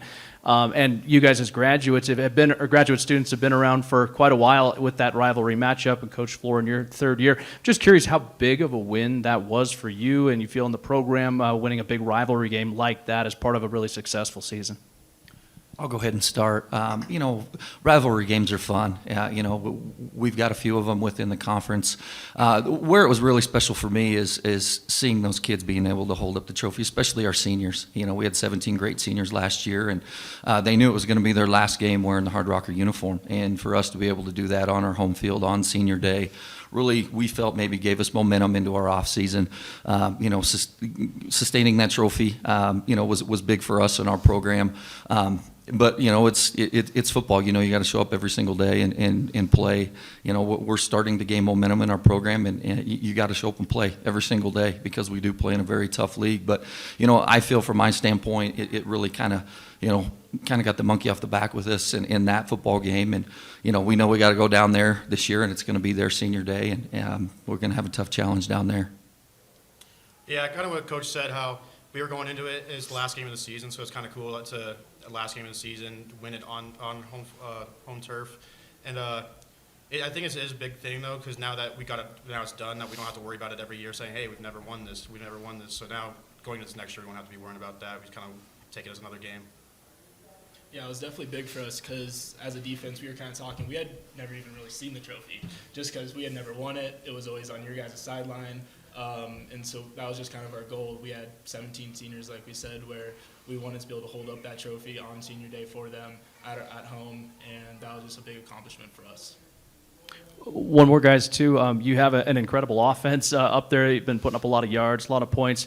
I presume Jaden Johansson's back at the quarterback spot for you this year, or what is your quarterback situation? And if Jaden's there, talk about what you expect out of him and some of the numbers you guys might be able to put up. Sure. Yeah, Jaden is back, coming back for his junior campaign. Really excited about his growth and development within our offense. Really going into year 4 because of the COVID year, we were able to play him, and he's really done a good job of operating our offense, doing the things that we need to do. Done a great job of really trying to mold some of our younger kids. We do lose a lot of production from last year's offense to this year, but he's done a great job of this summer spending time. He's down here in Colorado right now doing an internship with Kiewit, and we have a lot of players that are down here. So he's been training with those guys, trying to gain some cohesiveness, and that's. When they show up next week, we'll really be able to see how much work they've put in. But yeah, I'm excited about just our offense and what we've been able to do from a passing game. And we have 4 of our 5 starting offensive linemen back, and a lot of our key running backs as well. And we're gonna have to try and stay balanced as best as we can through the course of the year. But the growth and development of our offensive side has been good. I'd say obviously we know that we can pass the ball well. We've shown that with the stats. But from an offensive line standpoint, we know that we need to protect the quarterback a little better. We've given up quite a few sacks, which we know need to clean up, and then also be able to run the ball better. Big emphasis that we kind of put on in the spring, and I'm sure it's going to carry over into the fall. So, especially if we can start running the ball better, that's going to open up the passing game even more too. So. Guys, thanks. Look forward to seeing you this season. Yeah, thank you. You guys kind of spoke to some of the losses on offense, the two outstanding receivers that are both gone now. But on the defensive side of the ball, losing a guy like Keontae and, gosh, I'm drawing a blank on his name, number 42, but the two linebackers that started for years and were leaders on that team, how do you replace those guys? Yeah, the two guys you're talking about, Keontae Christian, senior linebacker here from Colorado, and then Gavin Chaddock, defensive end, outside linebacker from Arizona. Tough to replace those two kids, not only on the field but off the field. Keontae was really kind of our rock in regards to not only the defensive side but just an overall team. Was able to take a lot of issues within the locker room and get those things fixed, which is obviously great. As a head football coach, they don't come across my desk. And he was just one of those types of kids, fierce competitor, played extremely hard. And then you got Gavin, same thing, a kid that had a lot of valuable playing time within our defense and, again, really matured as a leader last year. We have some guys within our program that know they have to step up, and we're not asking them to come out and you have to match the types of numbers that they do, but you have to go out and continue to mold the young kids that we have within our program, set the example of what those two kids were able to do both on and off the field. That's what I'm really looking for, the leadership side of things. They wouldn't be playing college football at our place if we didn't feel they could do that. They know they've got big shoes to fill within those two positions, and that's where I'm really excited this coming fall camp is what guys are truly going to step up and not only be leaders on the field but as well as off the field. Because you graduated such a strong senior class last year, do you feel like this season is an opportunity to show off some of the depth that you've been able to build since you first got on campus and recruiting guys that maybe didn't get to play because of Keontae was playing for years on end? Do you think there's some guys, or could you give us some names of some guys that you're expecting to step up and really pop this upcoming season? Yeah, I'll start with the linebacker position with Keontae. We got guys like Hunter Newsome. That's really going to be a second-year starter. Played a little bit as a true freshman. Will be a third-year guy, but he's really going to be in control of defense, playing the Mike linebacker spot. Tough, hard-nosed kid from Missouri. Expect big things out of him. And then really from the defensive line standpoint, we have a lot of guys that are playing a lot of different positions with outside and then also playing in interior. So, yeah, I'm really excited about, really the front seven, knowing we have a lot of key pieces that graduated from last year's football team. They know the talent's there. I know the talent's there. Our team does, and it's really just seeing what those guys are able to do come out the first day of practice as well as our first week of competition. Best of luck. Thank you. Appreciate it. Casey, I got a question for you. As a punter and a defensive back, you've been able to leave your mark on games in two different aspects. Talk about how you're able to analyze the game from the defense and special teams, and how do those two complement each other? Yeah, so, as a punter, I'm kind of able to flip the field, and I can kind of put it into my own shoes that if I'm punting the ball better, their offense is going to be starting a lot farther back, and it's just going to help me out. It's going to help our entire defense out. It's going to help our offense out. So just being able to do that really helps with defense, and then being able to kind of mold the two is important too, with making sure that one's kind of not more important than the other. We kind of talk as a team that special teams, defense, offense, they're all equally important. So just being able to focus on either punting or safety whenever I have to. Connor, got a question for you. You all opened the conference schedule with two of your first three games on the road, including a shot at redemption against Black Hills State in the Brawl. How do you all prepare for a start like that? I think we just take it kind of this past season. We were good on the road, and we got to try to do what we did last year and just how we approach the games. And just try to, obviously, we know we need to start hot off at the beginning of the season, no matter if it's a home or away game. Just kind of that's how the thought process I'm taking into it. For the players, but Coach chime in as well. You guys certainly have one of the most unique stadiums in NCAA, definitely in my opinion. How does that help build momentum for your team when you're playing at home? It's really big for our momentum. We even just kind of talking to some of the other players on the other teams this week, they always say like, oh, you guys' horns are always honking. It's just always so annoying. And, we played at home, so we don't really even like it's just kind of second nature for us. But it's really a unique stadium to be able to just have that atmosphere, just have all the fans that are, you know, tailgating, honking their horns, still cheering for us. It's a cool stadium. Being on the opposite side of the ball, I don't really deal with I'm not on the field when it's really that loud usually, so that's kind of nice for me. But what is nice is that being on the sideline, I can just hear how much different it is when the defense is out there. And it's nice because we have a bunch of our families and parents and all that that are in those cars, so we all encourage them to make sure that they keep those things loud too. So. Yeah, you know, the experience at O'Hare Stadium is unique. You know, it's a first-class operation. You know, our administration do a great job of, again, promoting some of those types of things and getting people to have a great experience. You know, one thing we talk a lot about in our program is making sure our kids have the best college experience they can have, whether that's on the field, whether that's the education side of things, you know, game days, all that stuff. And, you know, for our student athletes to have the type of atmosphere that we can have is really second to none. You know, I've been honored and privileged to coach in some big-time games and some big-time atmospheres. But from our stadium, when you see all 350 cars that are parked over there on the side when they're honking their horns, you know, the smoke is going from the tailgate, which can be a little challenging, especially the fourth quarter in critical situations when I'm starting to get hungry. But, you know, other than that, you know, it's one of the best small college atmospheres that I've ever been a part of. Coach, we'll stick with you here. With the loss of some special skill players at wide receiver, how do you replace that production and continue to keep the offense near the top of the conference? Yeah, great question. You know, the two kids we lost last year were, you know, ultra competitors. They competed every single day. They tried to push one another to make each one better. You know, we lose a lot, and our kids know that. The kids within our program know, you know, what we're losing. But we feel with the depth that we've been able to recruit, bring in, you know, from a transfer standpoint, that those kids know what they have to do, and now it's just you know, kind of their time to shine. Dave Collins.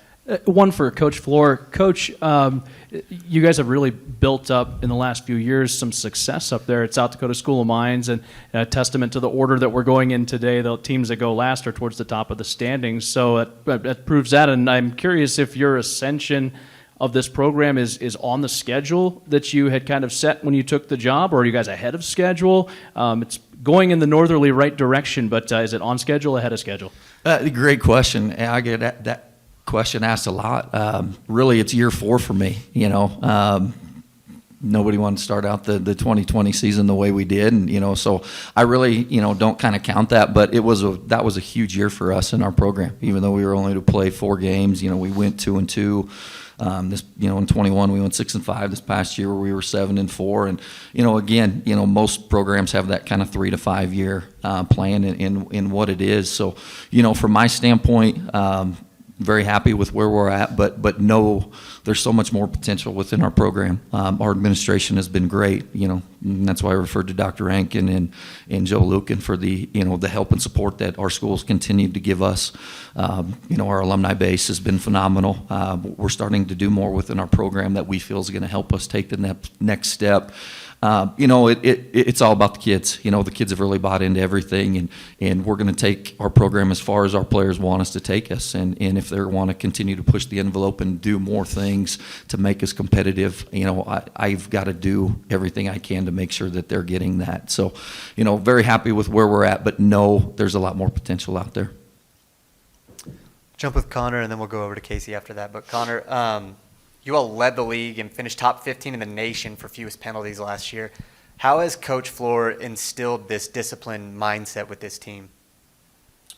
I just say that because we definitely talk about not having all those penalties, and in practice too, we stress it that if there's there's an obvious holding call, like he's going to call it out, and like we'll do situations going up and down the field, we'll call it out and put the offense back. So we really we really worry about not trying to set ourselves back, especially on the offense side of the ball.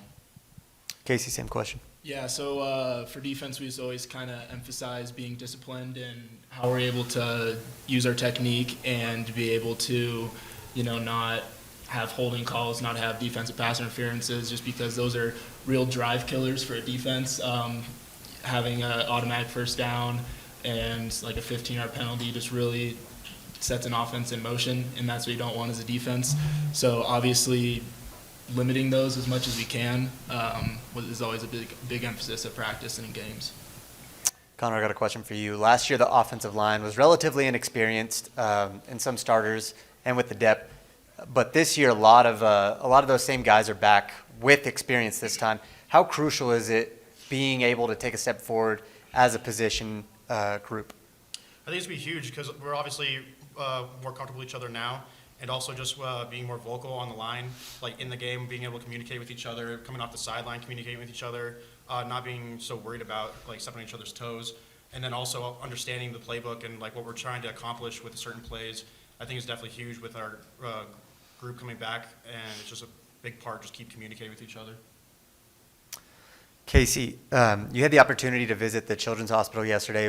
What did that visit mean to you? What kind of impact did that leave on you?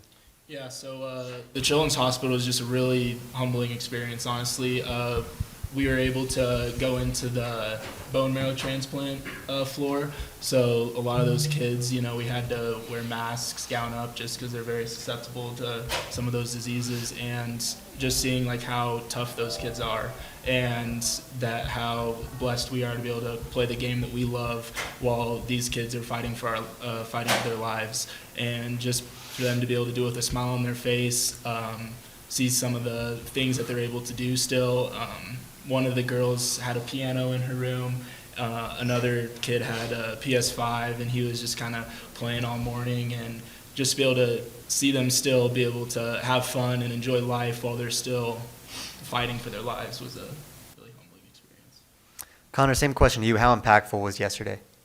I think it was a really good experience because going in there, we were just trying to put a smile on the kids' faces, and going in there, they didn't care who we were, or they didn't care that we were football players or anything like that. They just got happy to have people come in and just like see them and smile and just be in that room, bring some positivity. So it was really a unique experience to have. Coach, same question.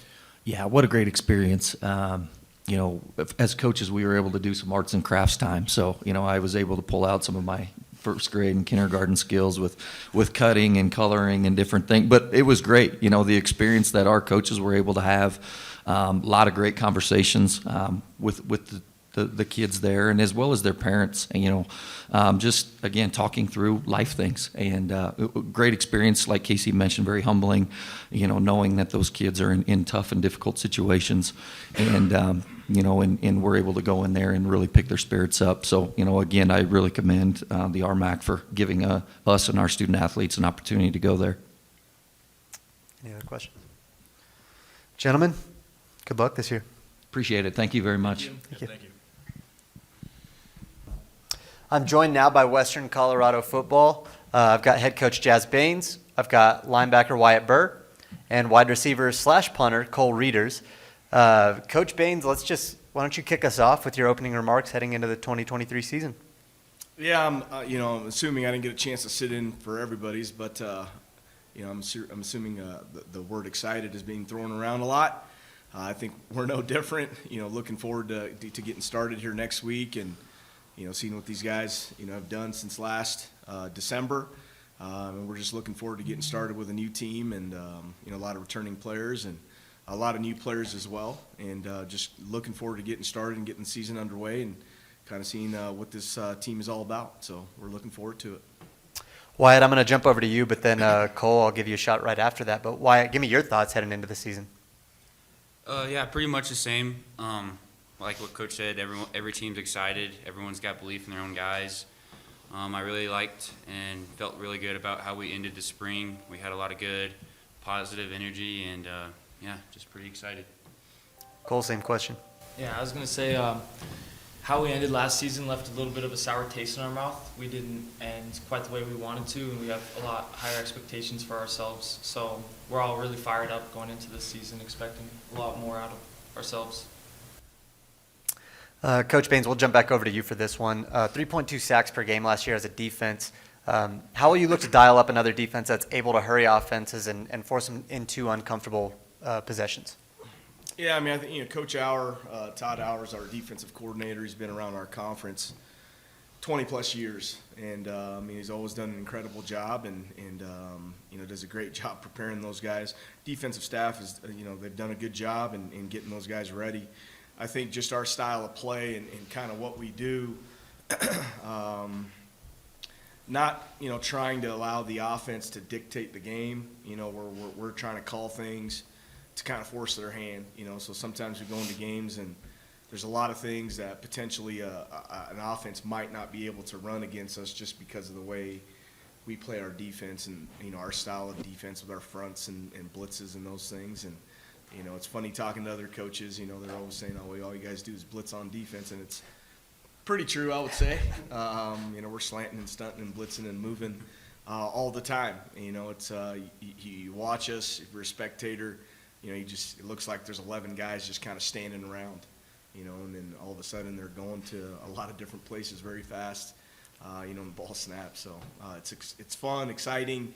You know, I think our coaches do an exceptional job, you know, coaching our players, and our players do a great job of buying in and, you know, executing defense. Tony Clark, D2 football.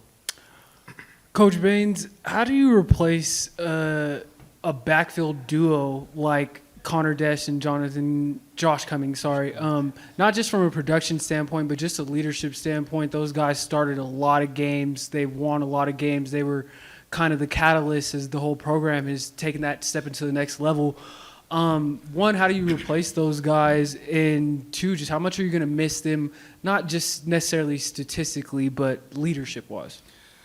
Yeah, you know, I can't. I don't think you replace those guys, right? I mean, you got to find the next guys, you know, and those two did an incredible job for us. You know, obviously, you know, in some fashion, 2-year, 3-year starters is what both of them end up roughly being in some capacity, and you know, they did an outstanding job, you know, and they were young when they got put in some of those roles, or inexperienced, however you want to phrase that, and they had to learn those things, you know, with game time and preparation and experience, and those things sometimes take time. But, you know, we're going to miss those two, you know, and, you know, Connor was a tremendous leader for us. I mean, that's probably, you know, the strongest trait that he had. He's a good football player, no doubt, just, but his leadership was fantastic. I mean, you couldn't ask for anything better coming out of your quarterback. And then Josh, you know, obviously very productive and, you know, punishing runner and all those things. They did a great job. I think one of the things that, you know, they did well is, you know, they left a pretty good example to follow. They did a pretty good job throughout their career, kind of just with the group that they were with, whether it be young backs, young quarterbacks.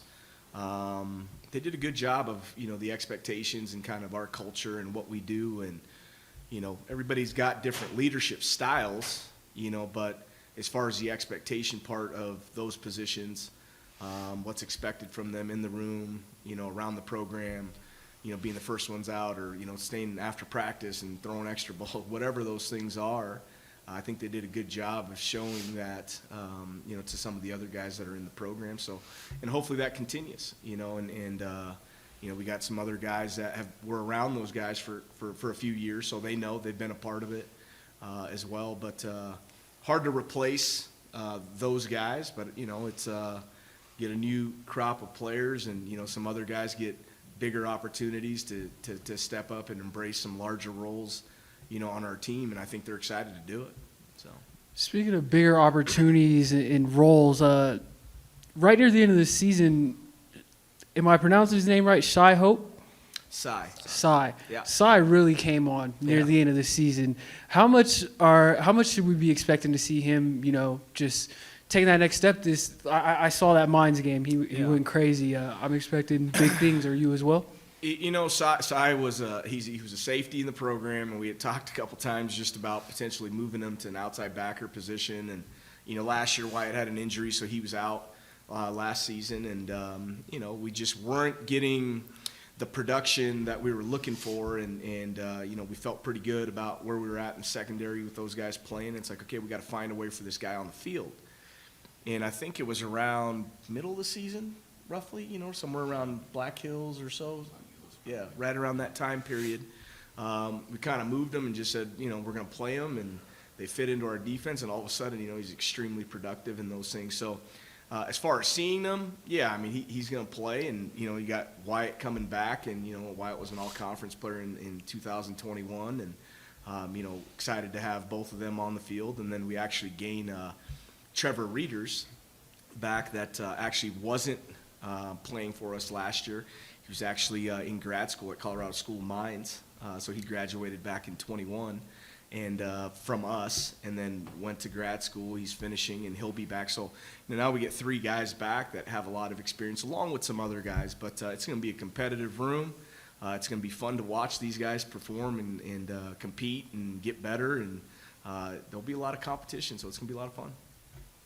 One more for me. Are you excited to be back, Wyatt? And are the rabies in practice worth the amount of stunts Coach Auer calls in games? Good question. Yeah, I'm very excited to be back.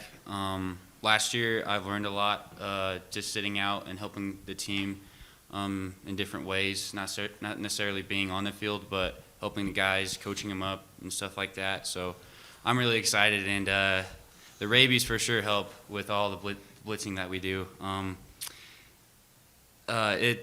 It's tough. For rabies that some of you don't know, it's just basically a conditioning drill that we do. Conditioning drill. And that coach, yeah, pretty much. But we basically sprint for like 10 seconds straight, fall to the ground, do like a head first slide, get back up, and do that for about 10 seconds, and it's brutal. But for sure, the rabies, they're not fun to do, but for sure it helps us. And I think it's a mentality thing too. Coach always pushes us to have the right perspective on things, and I think it helps us, have that grit when game time comes. So. Thanks for clarifying. No actual rabies in Gunnison. Yeah, right. Yeah, not the actual rabies. It's actually, you probably remember this, having played for him as well. If I remember right, it's named after a former linebacker at Mines. That's where it originates. Coach Auer watched, the kid got cut or blocked or whatever, and he gets up off the ground, gets hit again, gets up, starts running, and he makes the tackle, and that's how the drill was actually created. So, Dave. Yeah, thanks. Hey, guys. Dave Collins from KQSK Radio in Chadron. First one for you guys is you talked about the backfield production of running back, quarterback that you lose. Can you talk about going into fall camp, what those battles are going to be like, and who you think might be able to step up and take up those roles and those key positions on offense? Yeah, I mean, the last couple years you've seen Devon Butler has been our number 2, and Braden Hogan has kind of been in that mix in some capacity, 2-3 there as well. And so they've both taken a lot of reps for us over the last few years. Obviously, Devon a lot more. I think I can't remember the numbers. I mean, he rushed for somewhere around 600, 700 yards as our number 2, which is pretty good. Pretty electric player out in space. He's done a great job of continuing to improve, as far as running inside zone for us. He's very patient, and, he sees the seam or he sees the hole, the cutback.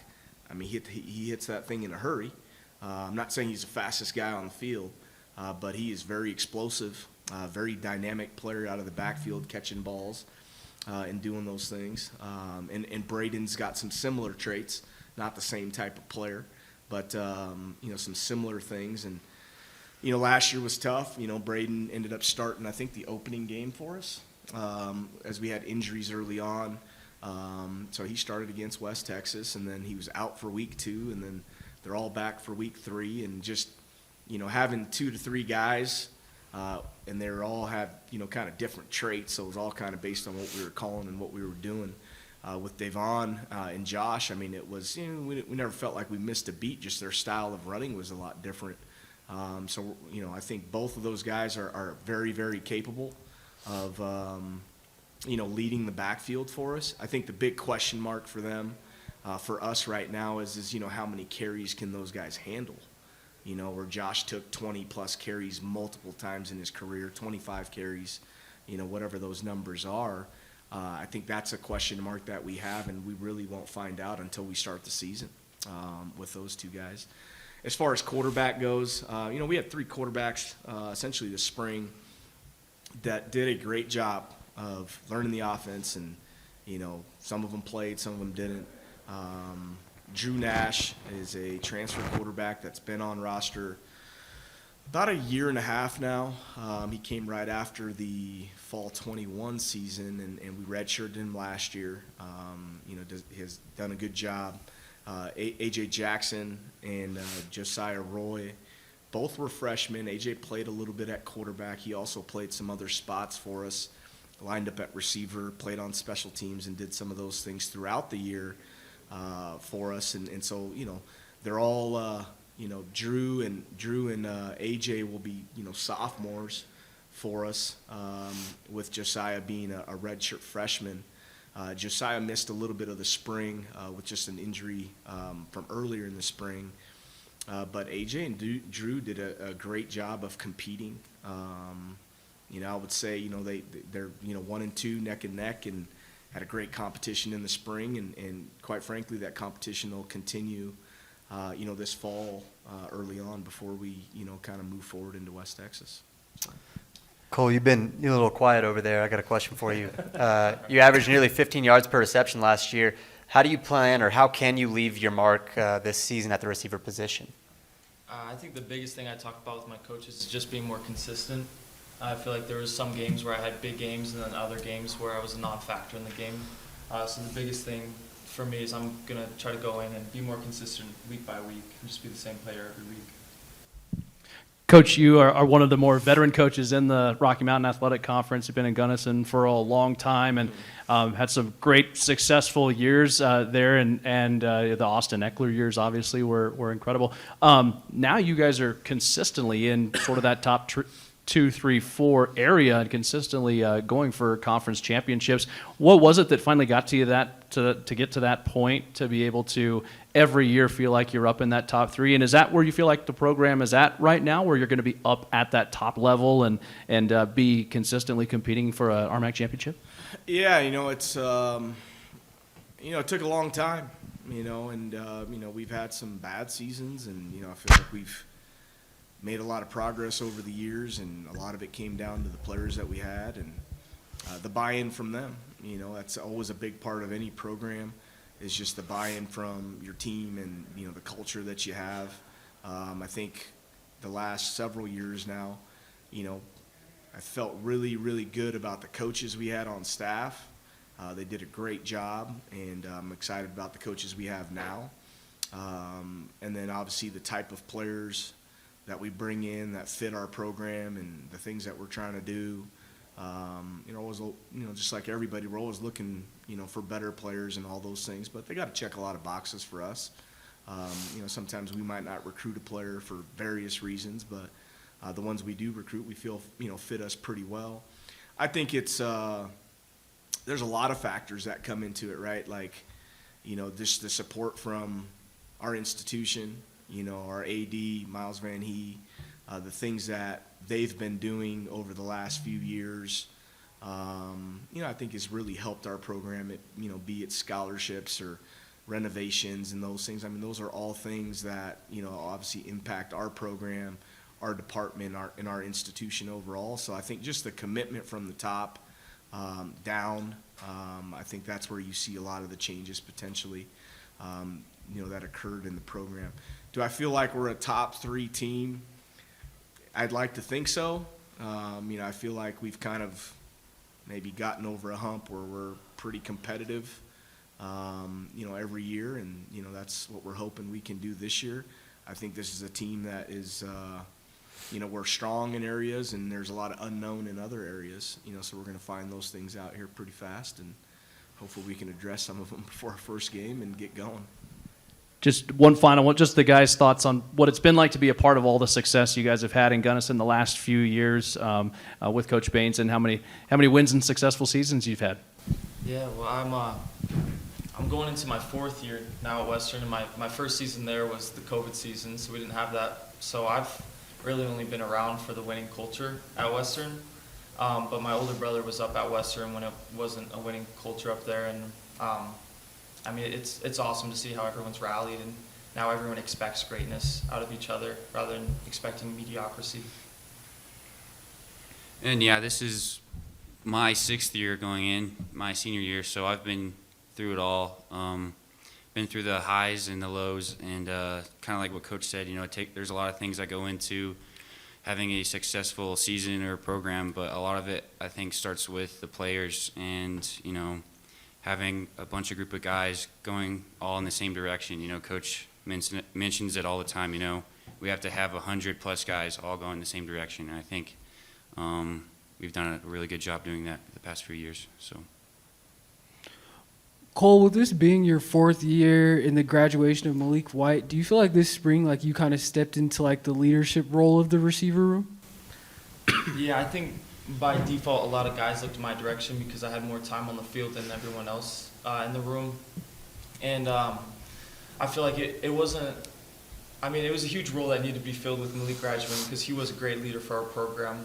But there was a lot of different guys that stepped up as well. We also had Drew Montez and Lizarati who stepped up big time as well with me. And I think we're more of a unit now, and we're more like brothers rather than competing against each other for position. We're cheering each other on and patting each other on the back when somebody else does something good. And are you happy to have Cam back on your side of the ball to not have to go against in practice? Yeah, 100%. I hated going against Cam. He's a strong guy, probably one of the strongest guys pound for pound I've ever seen. And running routes against him was fun. It was really fun because he's super competitive, but I think he's a lot better on offense. Selfishly, I like to see him catching footballs more. I'm an offensive-minded guy, but yeah, he's going to be a great addition now to the receiver room. Coach, I got one question for you. You got 2 regional opponents at home to open up the year, West Texas A&M in your season opener, followed by UTPB. How do you expect those 2 matchups to prepare you for back-to-back road games to start conference play against Pueblo and Chadron State in weeks 3 and 4? Heck, we went on the road 7 times last year. I don't know. I kind of like going on the road. We were just talking about that this morning, and the 2 programs, obviously we played them last year, both have new coaches, both have, new staffs, and I'm assuming a lot of turnover on their rosters and all those things. We don't know a ton about them outside of, what we know about their coaches, and so it'll be new, and, there'll probably be some things that we weren't ready for that first game because we don't know what they run, and some of those things are going to happen, but, I think just having the opportunity to play at home, the first couple games, and then, going down to Pueblo is a pretty easy trip. That's not too far, and we've done that a few times, and, we do have, a lot of guys returning in those things. I think, there are some question marks, and concern with some travel and those things with some guys that maybe haven't been on the road with us, and, so hopefully we can work those things out smoothly early in the season, but, 2 tough opponents, and then, you get right into conference play, with CSU Pueblo and Chadron on the road, and those are always tough places to play. But, I think our guys like going down on both of those trips. And, we have such great following in the RMAC. It's always neat to go play at other venues and other facilities and seeing their campuses and being a part of them, on a Saturday. So just great atmosphere. So I think our kids enjoy that, and it's nice to be on the road and do that a little bit here in Colorado, Nebraska, South Dakota, wherever we're going. So Home is certainly where you make it, huh? Yeah. Any other questions? Well, gentlemen, thank you so much for your time, and good luck this year. With me, I have head coach Philip Vigil. I've got defensive back Corey McClellan and wide receiver Andrew Cook. Coach Vigil, let's just kick this thing off with your thoughts heading into the 2023 campaign. Yeah, first off, before I get into that, I just want to thank everyone from the RMAC office for hosting this event. It's been an unbelievable event. I know they haven't done it in the last couple of years, and just everything has been first class from, the opportunity to go to the Children's Hospital yesterday and visit with some kids. It's just a wonderful reminder. You think as a football coach that you have all these problems and issues, and you walk into a hospital and you see these little kids and you realize your issues aren't very, very big anymore. And I think it's important that our student athletes and our coaches are reminded that we get to play a game, and there are bigger things out there than just football. And from that to Top Golf last night to just for me, even personally, being able to spend some quality time with these wonderful young men, and it's been awesome. So, hats off to Chris and Lexi and everybody that was involved in this, and yourself for getting this organized. And I know it was a great experience for me and these guys. So, appreciate you guys on doing that. Secondly, the season is right around the corner. We're going to get started on Saturday, a week from Saturday, August 5th. And I can't remember a time that I was as excited as I am right now headed into this season. Obviously after taking over from Coach Riston in January, you're following one of the best coaches in Division II history, a guy that has taken a program and literally built it from scratch. And during that time, won 8 conference championships, a national championship, but I think the thing that has been, I didn't really know Coach Riston very well before I got there, but since I've been there, the thing that impresses me the most about him is just he loves and cares about the Pac, and he has been nothing but supportive for me and my staff, and instrumental in helping us navigate some things that when you're a new head coach at a new place that you have to kind of find your way, and he's been there for a long time and knows how to get things done, and he's been awesome to be able to work with him, and obviously our athletic director Paul Plinsky and his belief in me and my vision for this program and bringing me here. I can't tell you how grateful our family is to be back in Colorado and leading the premier Division II program in the country in our home state. And so I'm fired up. Spring was phenomenal. You take over a program, and nowadays they tell you that 11% of your roster is going to jump in the portal after every year. Well, when you take over a program, you expect it to be a little bit more than that, right? You expect 20%. They're not going to see things eye to eye. They're not going to whatever that looks like, right? And so we recruited a very good class, signed 43 kids, high school kids, not including transfers, expecting us to have some attrition in spring, and we had one kid get in the portal in the spring. And so I think it's a testament to these guys and their belief and their buy-in. And I'm humbled, and I'm going to get emotional, but I'm humbled of your buy-in and the way that you've respected our staff and our vision. And I'm fired up. I'm fired up. We've had summer workouts going all summer long. Obviously, the Division II level, it's voluntary. It's not mandatory. These guys know how to compete, and their competitiveness is infectious. And since June 1st, we had over, I think, 91 guys on campus June 1st. After the second week of June, we had well over 100. And watching them compete, even in drawing, and it's unbelievable. And so I can't tell you how fired up I am to go into this fall and be able to help lead these guys to their fullest potential. We'll open it up now to any questions from the media. Tony Clark. How far along do you guys feel as players just heading into this season? Do you feel like pretty comfortable in all the new schemes and all the new things that you learned over the spring? Do you feel comfortable with your new coaches? Just where are you guys at in that process? Andrew, let's start with you on that one. Yeah, no, I feel absolutely comfortable.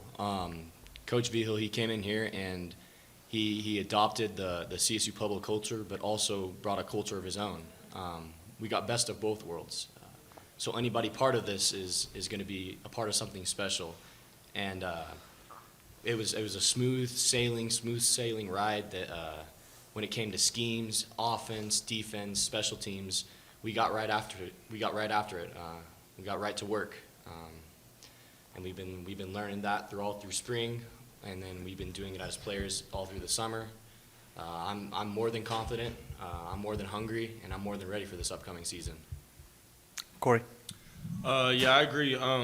Like Andrew said, Coach Vigil brought his own culture to the school, but with that meshing with the player culture that we have there already, it's dangerous. We got something good going right there, and he learned the most efficient way to get us to learn and prepare for this upcoming season this spring. We had a great spring, made some good strides in areas that we needed to make strides.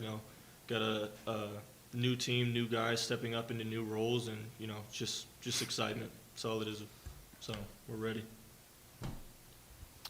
Coach, Corey just touched on it, that efficiency in learning how to progress, in learning, that's so important just in general. How are you able to do that? Yeah, I think it just goes back to, some of our core standards, right? It's about getting better every single day, and we talk about getting 1% better every single day. And if we do that, if everybody's getting 1%, then you look at the end of the day and you're 120% better as a team. And it's about having a growth mindset, from top to bottom. I'm going to be the first to tell you that I told these guys in our leadership council, the other day, I'm going to make mistakes. I'm not perfect. They're not perfect. We're going to make mistakes. But if you have a growth mindset where you're willing to look yourself in the mirror and say, how can I be better? And humble yourself enough to take input, that's how you get better. And I think these guys throughout the spring, again, they bought in immediately, and I think hats off to my staff for being able to, we're teachers, and at the end of the day, we have to be able to teach these guys what we want them to do from a schematic standpoint. But as much as the X's and O's were a huge factor in what we were trying to accomplish this spring, I think more importantly, we were trying to use it to build men, right? Like I think part of my mission on this earth is to use the game of football to build strong men. And sometimes you have to take time away from football to be able to do that. And so we implemented our Built for Life program this spring, and I think these guys will tell you that they enjoyed it, and we're going to continue to doing that in the fall and make sure that the most important thing stays the most important thing. Corey, I got a quick question for you. 2 interceptions to go along with 31 solo tackles last year. How can you stand out in such a stout CSU Pueblo defense this year? How can I stand out? It's a good question. It's not something that's always on my mind. I think one of the reasons we're a good team and we're a good family, good brotherhood is because we're not always focused on how we can stand out individually. We're just more focused on, being a unit and moving as a machine, moving together and doing the job that we, reaching the ultimate goal that we want to get to, which is winning football games. That's all we care about. So, personally, I just got to, trust my coaches, trust my coaching, trust my brothers, and, do my job. At the end of the day, that's something that we fall back on a lot, is just doing your own job. And, that's all you can do. Just worry about yourself, and good things will come to you. When you think of CSU Pueblo defensively, defensive line comes to mind, obviously. It's one of the best defensive line in the country, produced defensive linemen, obviously. Trey Botts and one more of our both graduated. How's that progressing with a bunch of new guys, obviously, that maybe are new or haven't played as much as those two guys played the last couple of years? Yeah, the amount of defensive linemen that have come through CSU Pueblo that have had an opportunity at the next level, it's pretty unbelievable. I think offensive and defensive line is where you really are going to be able to make a push, not only throughout the regular season, but deep into the playoffs. And being able to replace 2 guys that are in NFL camps right now is going to be tough. That's not easy. But I'm also really excited because they're a very young group. And we've got some guys in there that have been waiting for their turn to get in there and show what they can do. And I know we've got some great coaches on the defensive line that have done it for a very long time at a very high level, and I know we're going to be ready to roll. Robbie. Hey, Coach. Robbie Whittle, TV8 Vail. So like you hinted at earlier, when you take over a new program, you see a lot of roster overturn and churning. And what is something maybe you told your athletes, to make them trust the process and buy into the groundwork that you're going to lay out? Yeah, I think again, obviously winning football games is how I feed my family, right? And it allows me to keep my job. But I focus on, and our staff focus on, we don't want it to be a transactional relationship, right? It's not just about what can you do for me. That's not the right approach. And so We want our relationship to be transformational. So the very first team meeting that we had, you know, you as a head coach, you can go one of two ways. You can have, you know, it's my team. You got to buy into it, or you're going to be. And that's not the approach I took. I took the approach of, you're my guys, and we're going to do this thing together. This isn't my team. What do I tell you guys? I tell you all the time. It's not my team. Whose is it? It's our team. It's your team. I'm here to help guide it, right? And so that was my approach. We're gonna find out in the spring who we feel like can help us, and where some areas that we're deficient a little bit, and try to go and get some guys to come in and help in those areas. And but my approach was never, you know, we're gonna out recruit all you guys in this room. This is a top 10 program, you know, like there's a good football players in that room, and to me it's about coming in and trust relationships take time, and putting that time in to build that trust and relationships with them to hopefully take it to the top. Antonio. Coach, can you give us a little bit of an update on, one, the quarterback situation, and two, just kind of give us an idea of what kind of offense you're going to run? You know, you have been in the RMAC a while. You remember Pueblo used to be 12, 13 personnel, just beat it down your throat. They've changed over the years. What are you looking to put your imprint on that offense, and what's that going to look like in the fall? Yeah, that's a good question. Without giving away too much, you know, the quarterback position first. I think, you know, we've got some guys in that room that are dangerous. You know, Stevie started for them 4 games last year. He'll be a junior this upcoming season. He had a great spring. We recruited a transfer, Chance Fuller from Fort Hays State. I actually recruited Chance to Fort Hays when I was at Fort Hays, and he's got 1 year left. He'll be a senior this year. He set pretty much every passing record at Fort Hays while he was there in a very, very good conference. He had an unbelievable spring as well. And then I believe in competition at every position, and so we even, after the spring was over, we signed a Division I transfer quarterback that's going to be there this fall. So I can't tell you, being completely honest with you, who's going to be the guy.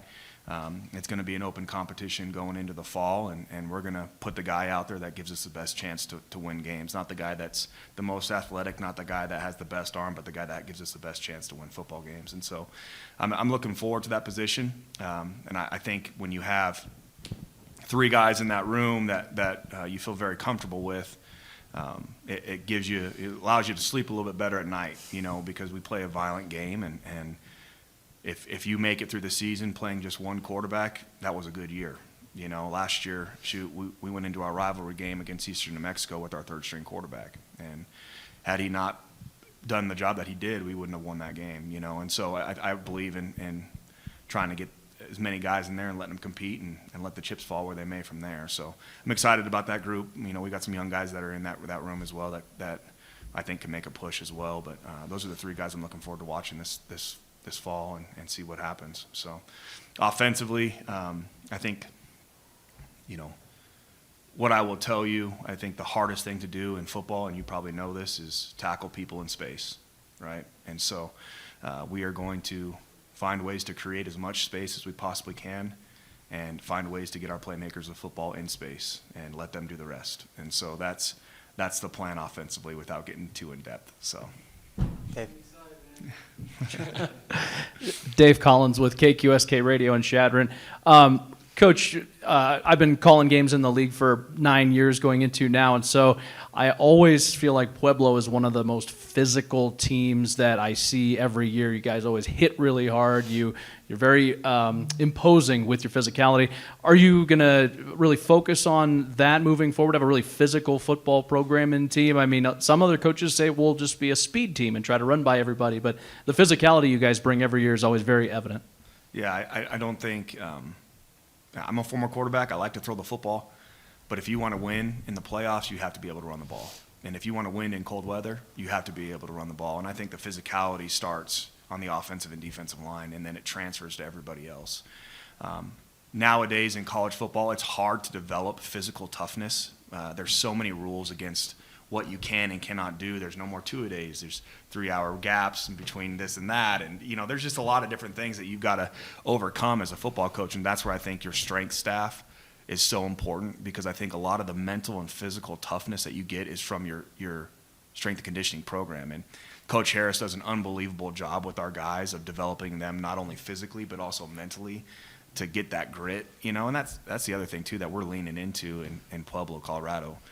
You're from Chadron. I don't know if you know what Pueblo is. It's a steel city, right? It's a tough town with a bunch of tough blue-collar people. And we're adopting that, tough teams win games. And so we want to, on Sunday, when those teams wake up that we face, they're going to know they were in a dogfight. It's going to be something that we're going to hang our hat on for sure.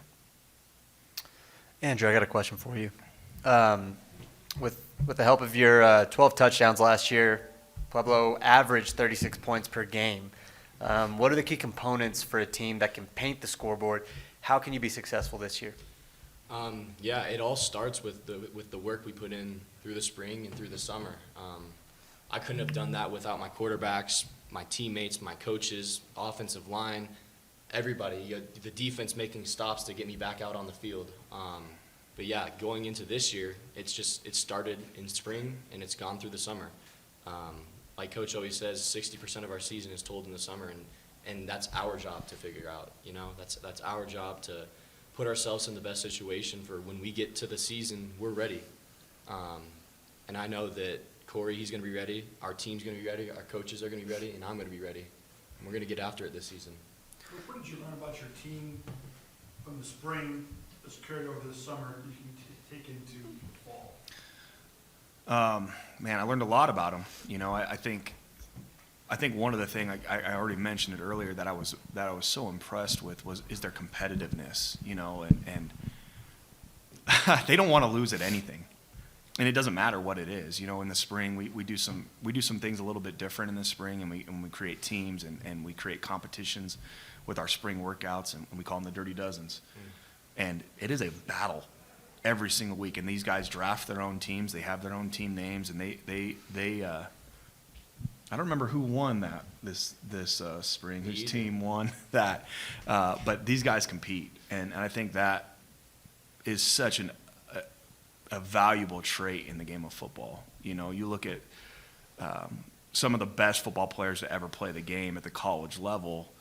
A lot of times their competitiveness overcame a lot of maybe even physical shortcomings. You look at Tim Tebow. The guy was, can't throw a football in the NFL, but man, that guy was competitive and did an unbelievable job in college, right? And so I think their competitiveness, their will to win, these guys, again, if you don't have that competitiveness, that drive, you're not going to be here in the summer.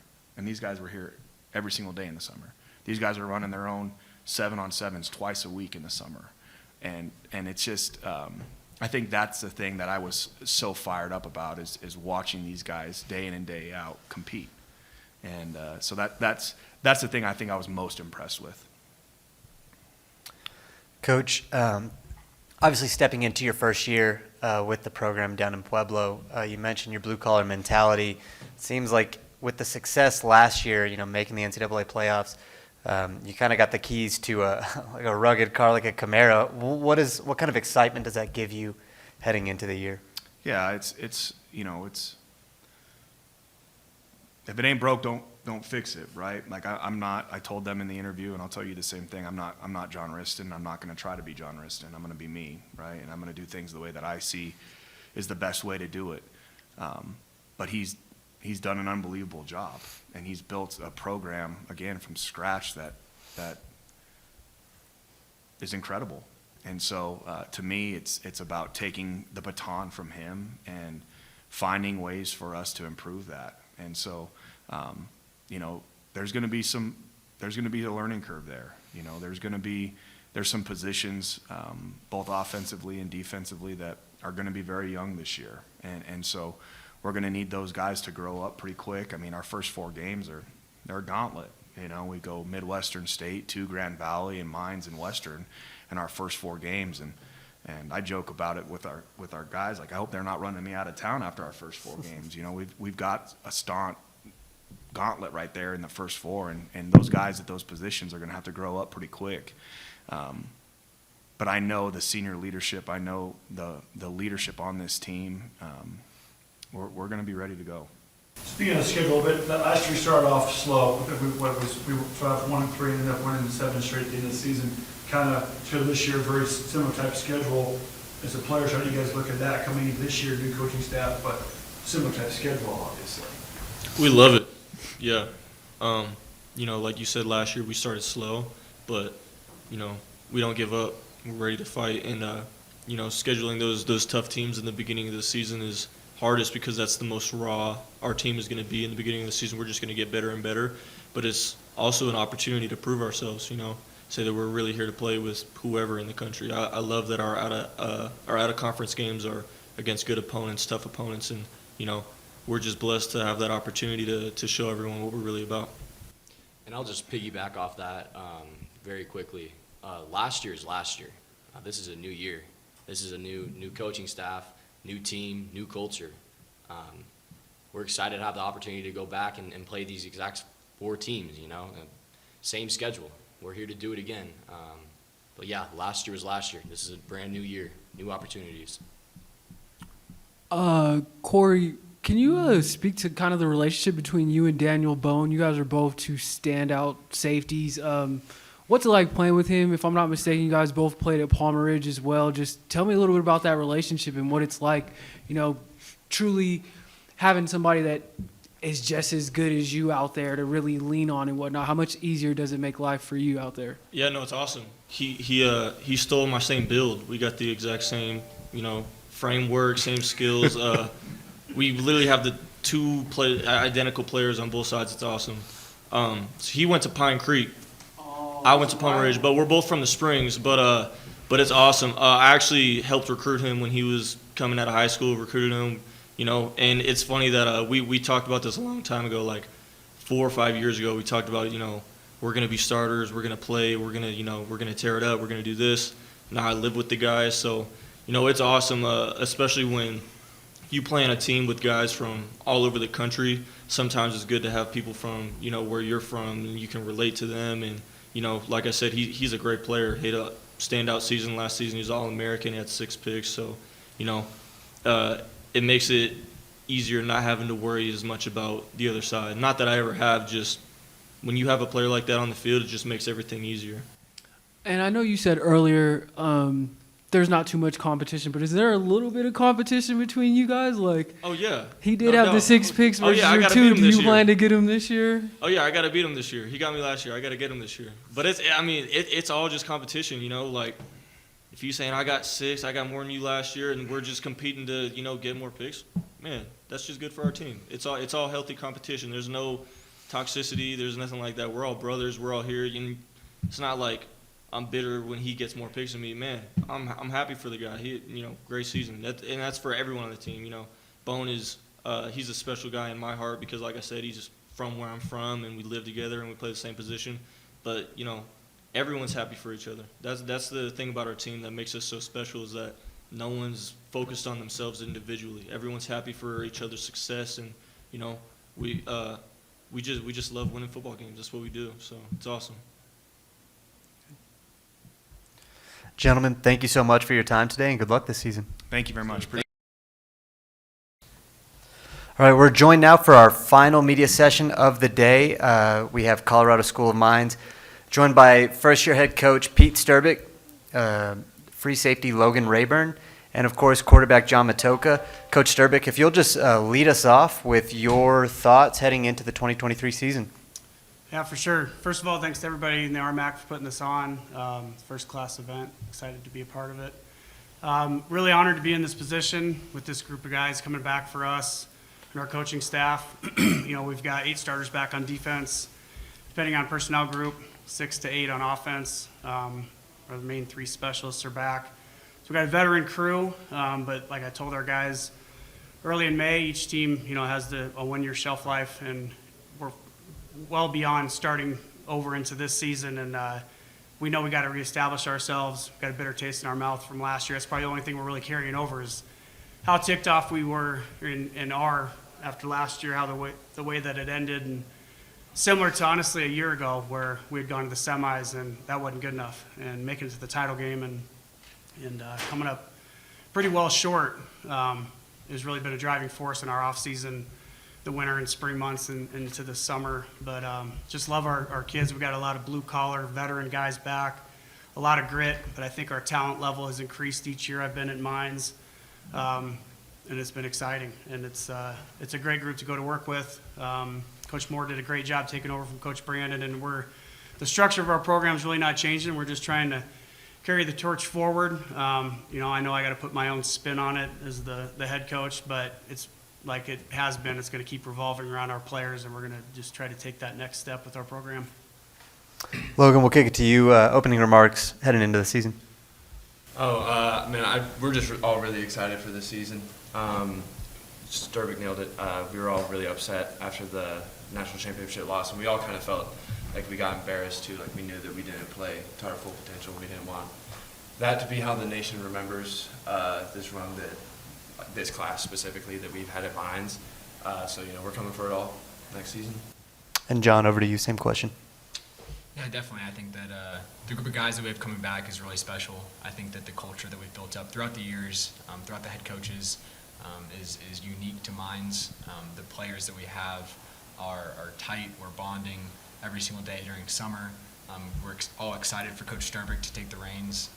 Obviously, Coach Sturbick has been my quarterback's coach and offensive coordinator for the past 5 years, so we have a great relationship, and hopefully just to carry on all those stats and all those touchdowns and all those celebrations to this next year. Dave. Dave Collins, KQSK Radio in Chadron, guys. John, you're a quarterback, the Harlan Hill Trophy winner. Amazing career you've had.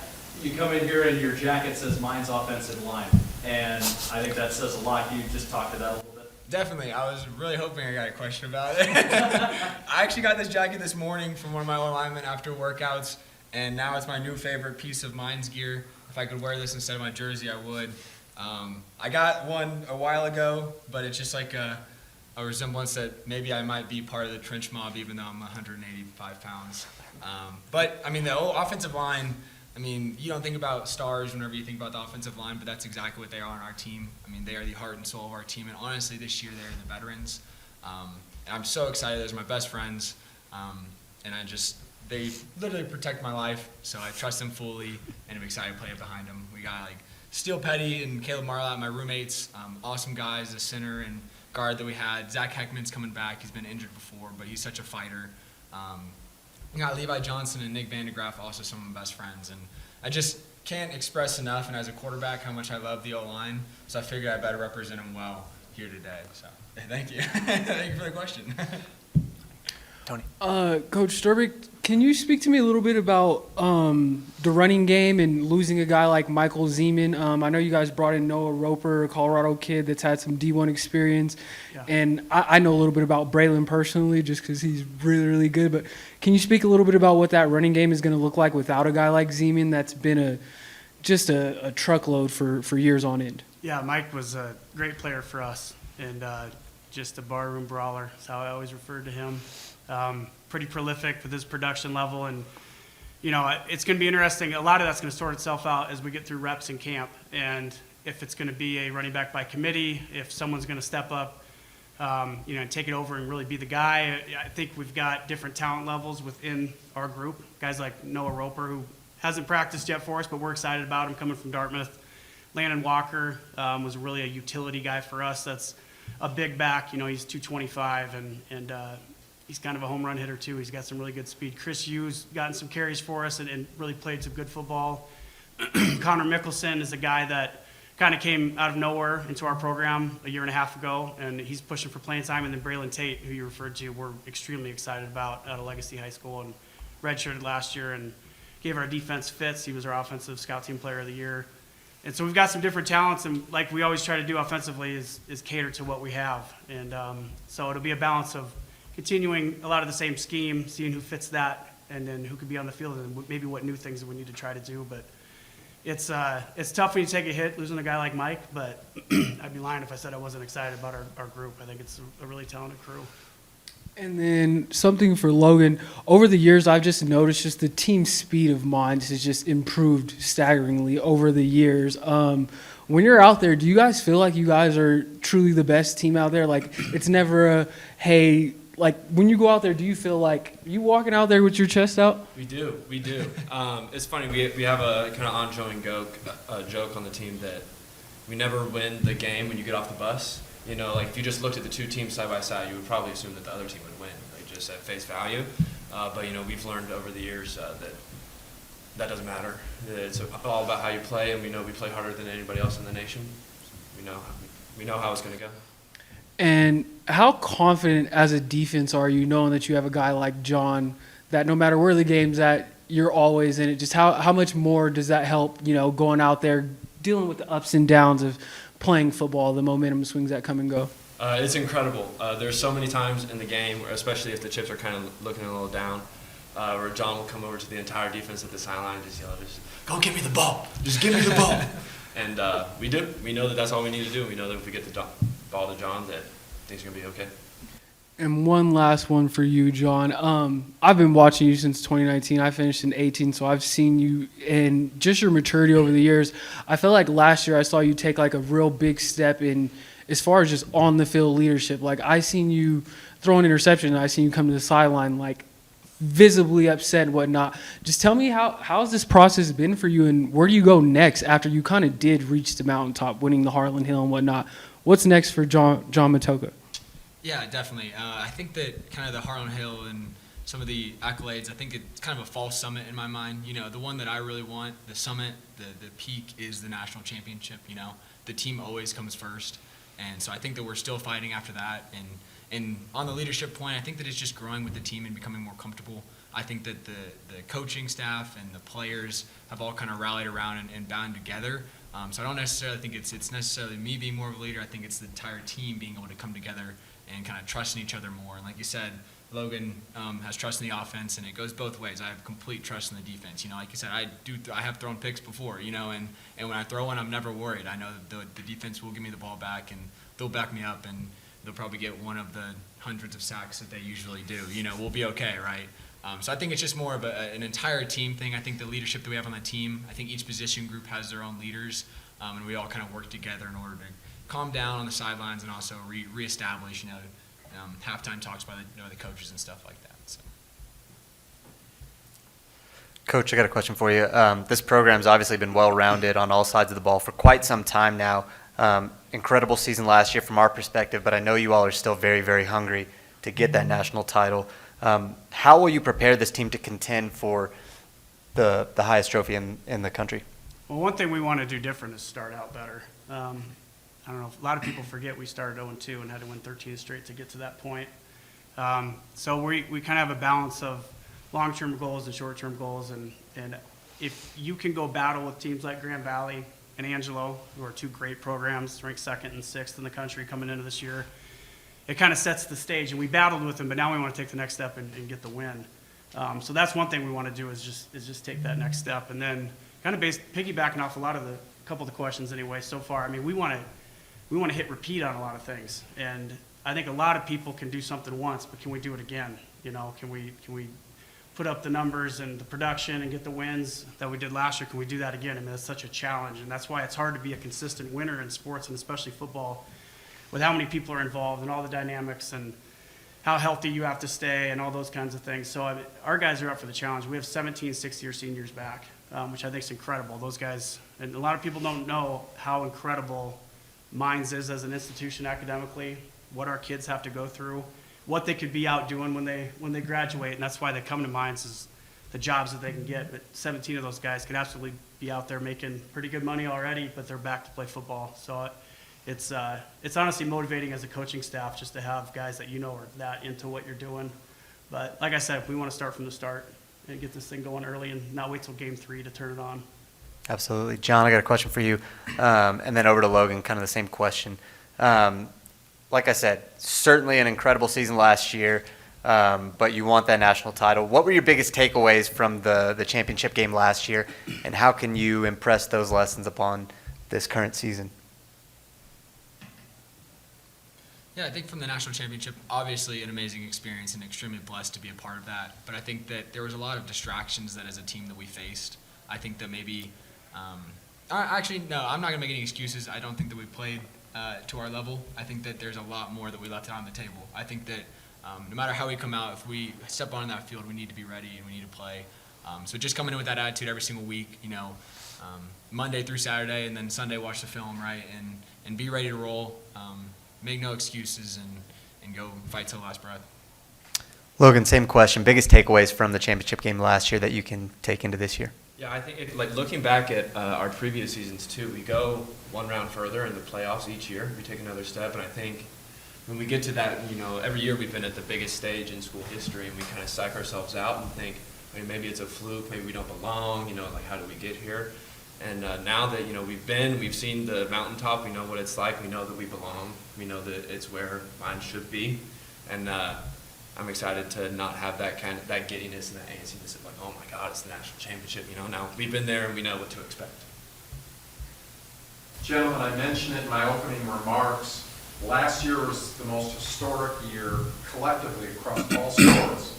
With every success, we had 3 team national championships, multiple individual championships, a couple of runners-up, yourselves, CSU Pueblo men's soccer, and in my 10 years, it was an amazing run across the board, and you all were a big part of that.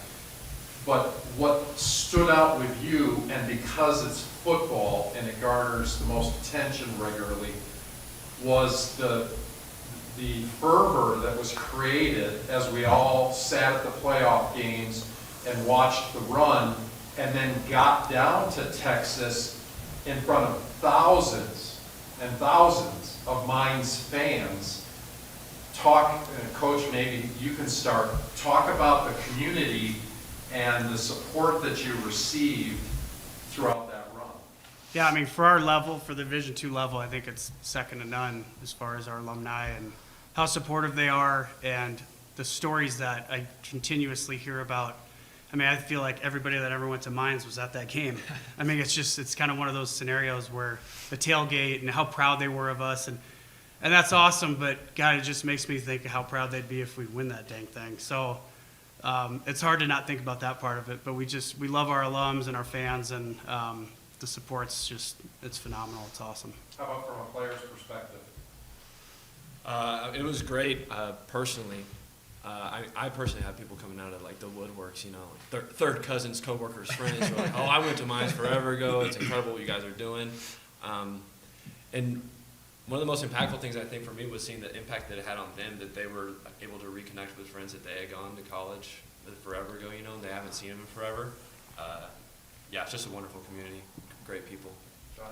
Yeah, the exact same story, Logan. We had some seminar where some alumni came back, and he sat and talked to the seniors, and he said, thank y'all, because of that national championship run, because of Texas, I was able to reconnect with teammates and brothers that I hadn't seen in 20 years.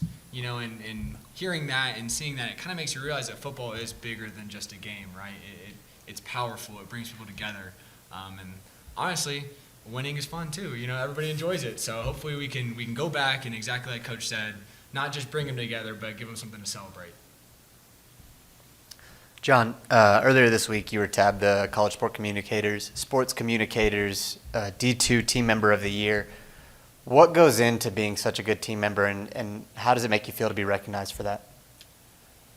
I think that award is, in all the awards that throughout the years, it's really a testimony to the coaching staff, to my teammates, and most importantly to the Colorado School of Mines, the admin, the media. Tim Flynn has been amazing helping me out.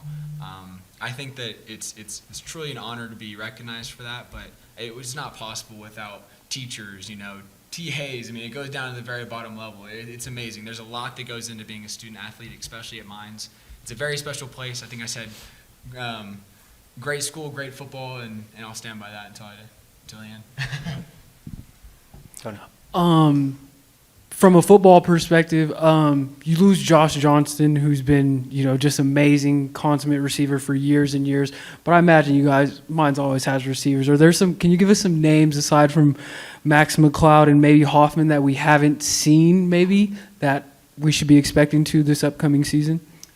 Yeah, Flynn Sheely's the guy that we were kind of starting to package some things for as we got toward the playoffs. He had a big catch against Mankato, and then went down with an injury against Angelo, and he's 100% now and has been for a couple months, and we're really excited to see if he can take that next step. I think he can be an explosive guy for us. We had a couple guys we redshirted that we really discussed potentially pulling the shirt on. Nick Stone is a guy that I think is going to be, he's kind of in that. Mason Karp was a really good player for us in the slot, and he's going to step into that role. Billy Pospisil was a Washington State transfer from Pomona in Arvada, and he's the guy that was on the field and he was getting reps and caught a couple balls. In each game as we led up to the first game against Pueblo, the first time we played them, and then he went down with an injury and his shoulder's back. He's feeling good. He's a guy that we're looking forward to step in. And Sean Roberts is a guy that's been around for a while. He's a fifth-year guy. I think he has a chance to potentially play a role. And those guys got to prove themselves in camp.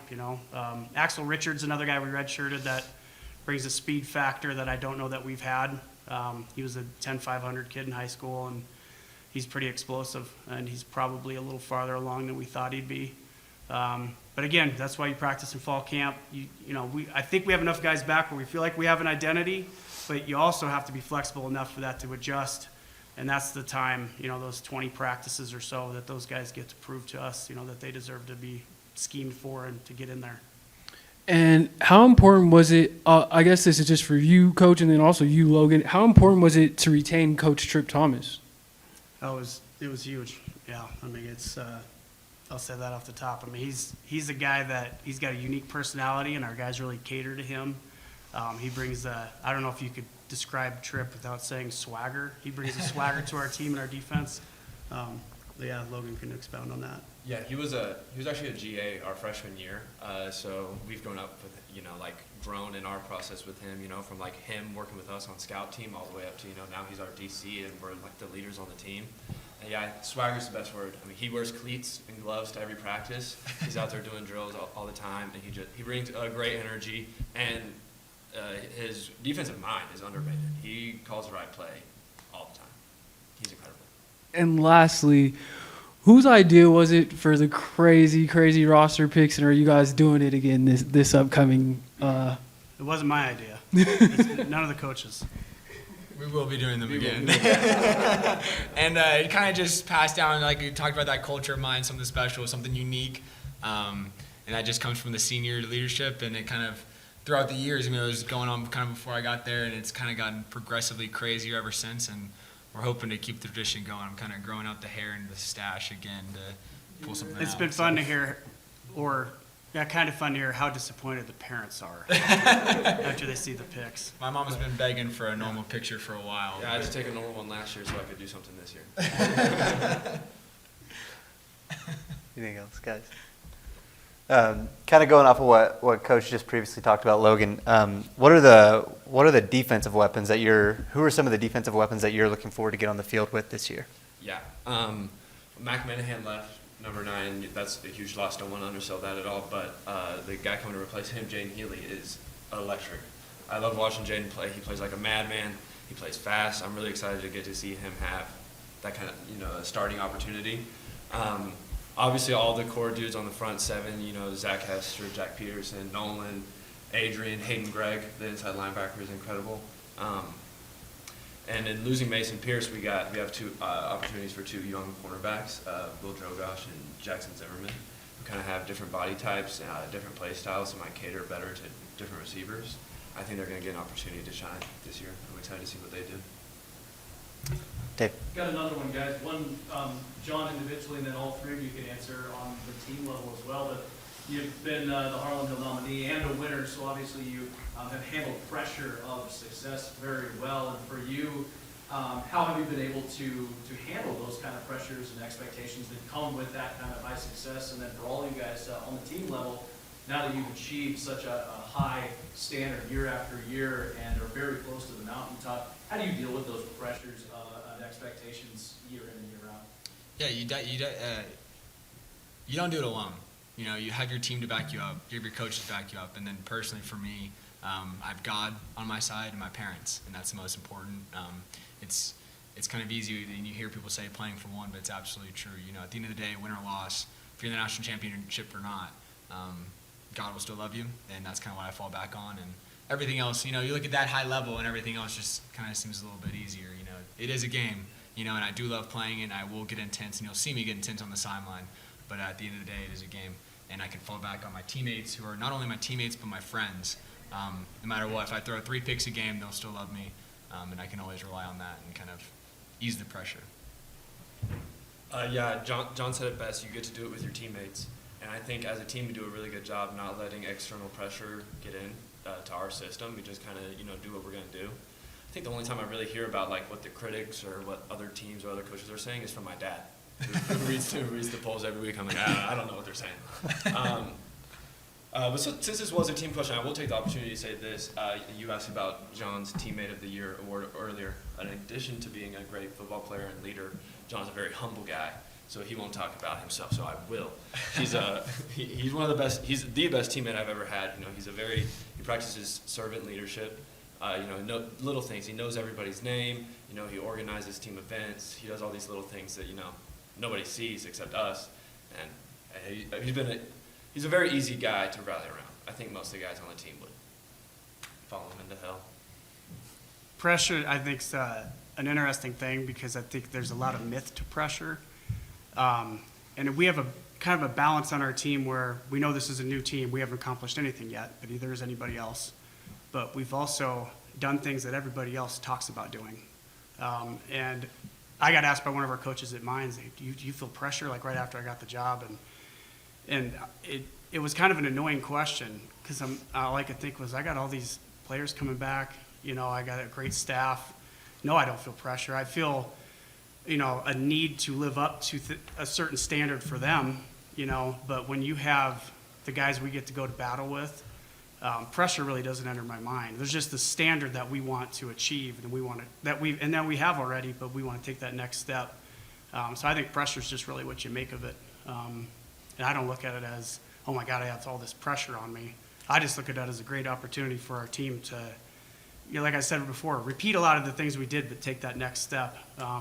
Because while we haven't accomplished anything yet as a team, I'd be lying if I said I wasn't really excited because of who we have coming back and what I know we're capable of doing.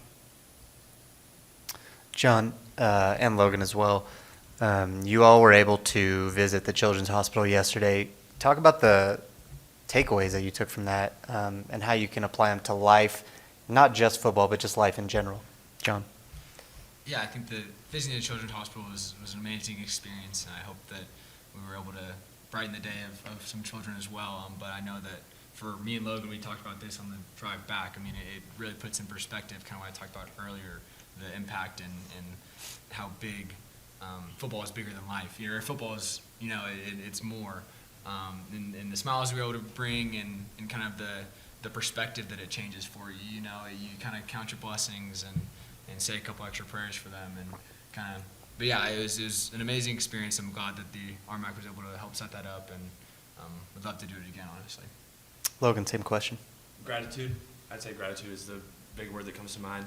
Like we were just talking about pressure. You put all these pressures on yourselves, not just us, but everybody has something. You got to do something at work. I got to be a good football player. I got to pass class. Not spend enough time with family. But it could be worse. You could be 5 years old in a hospital bed. But, yeah, it was a wonderful experience. It was eye-opening, and I'm grateful to be here.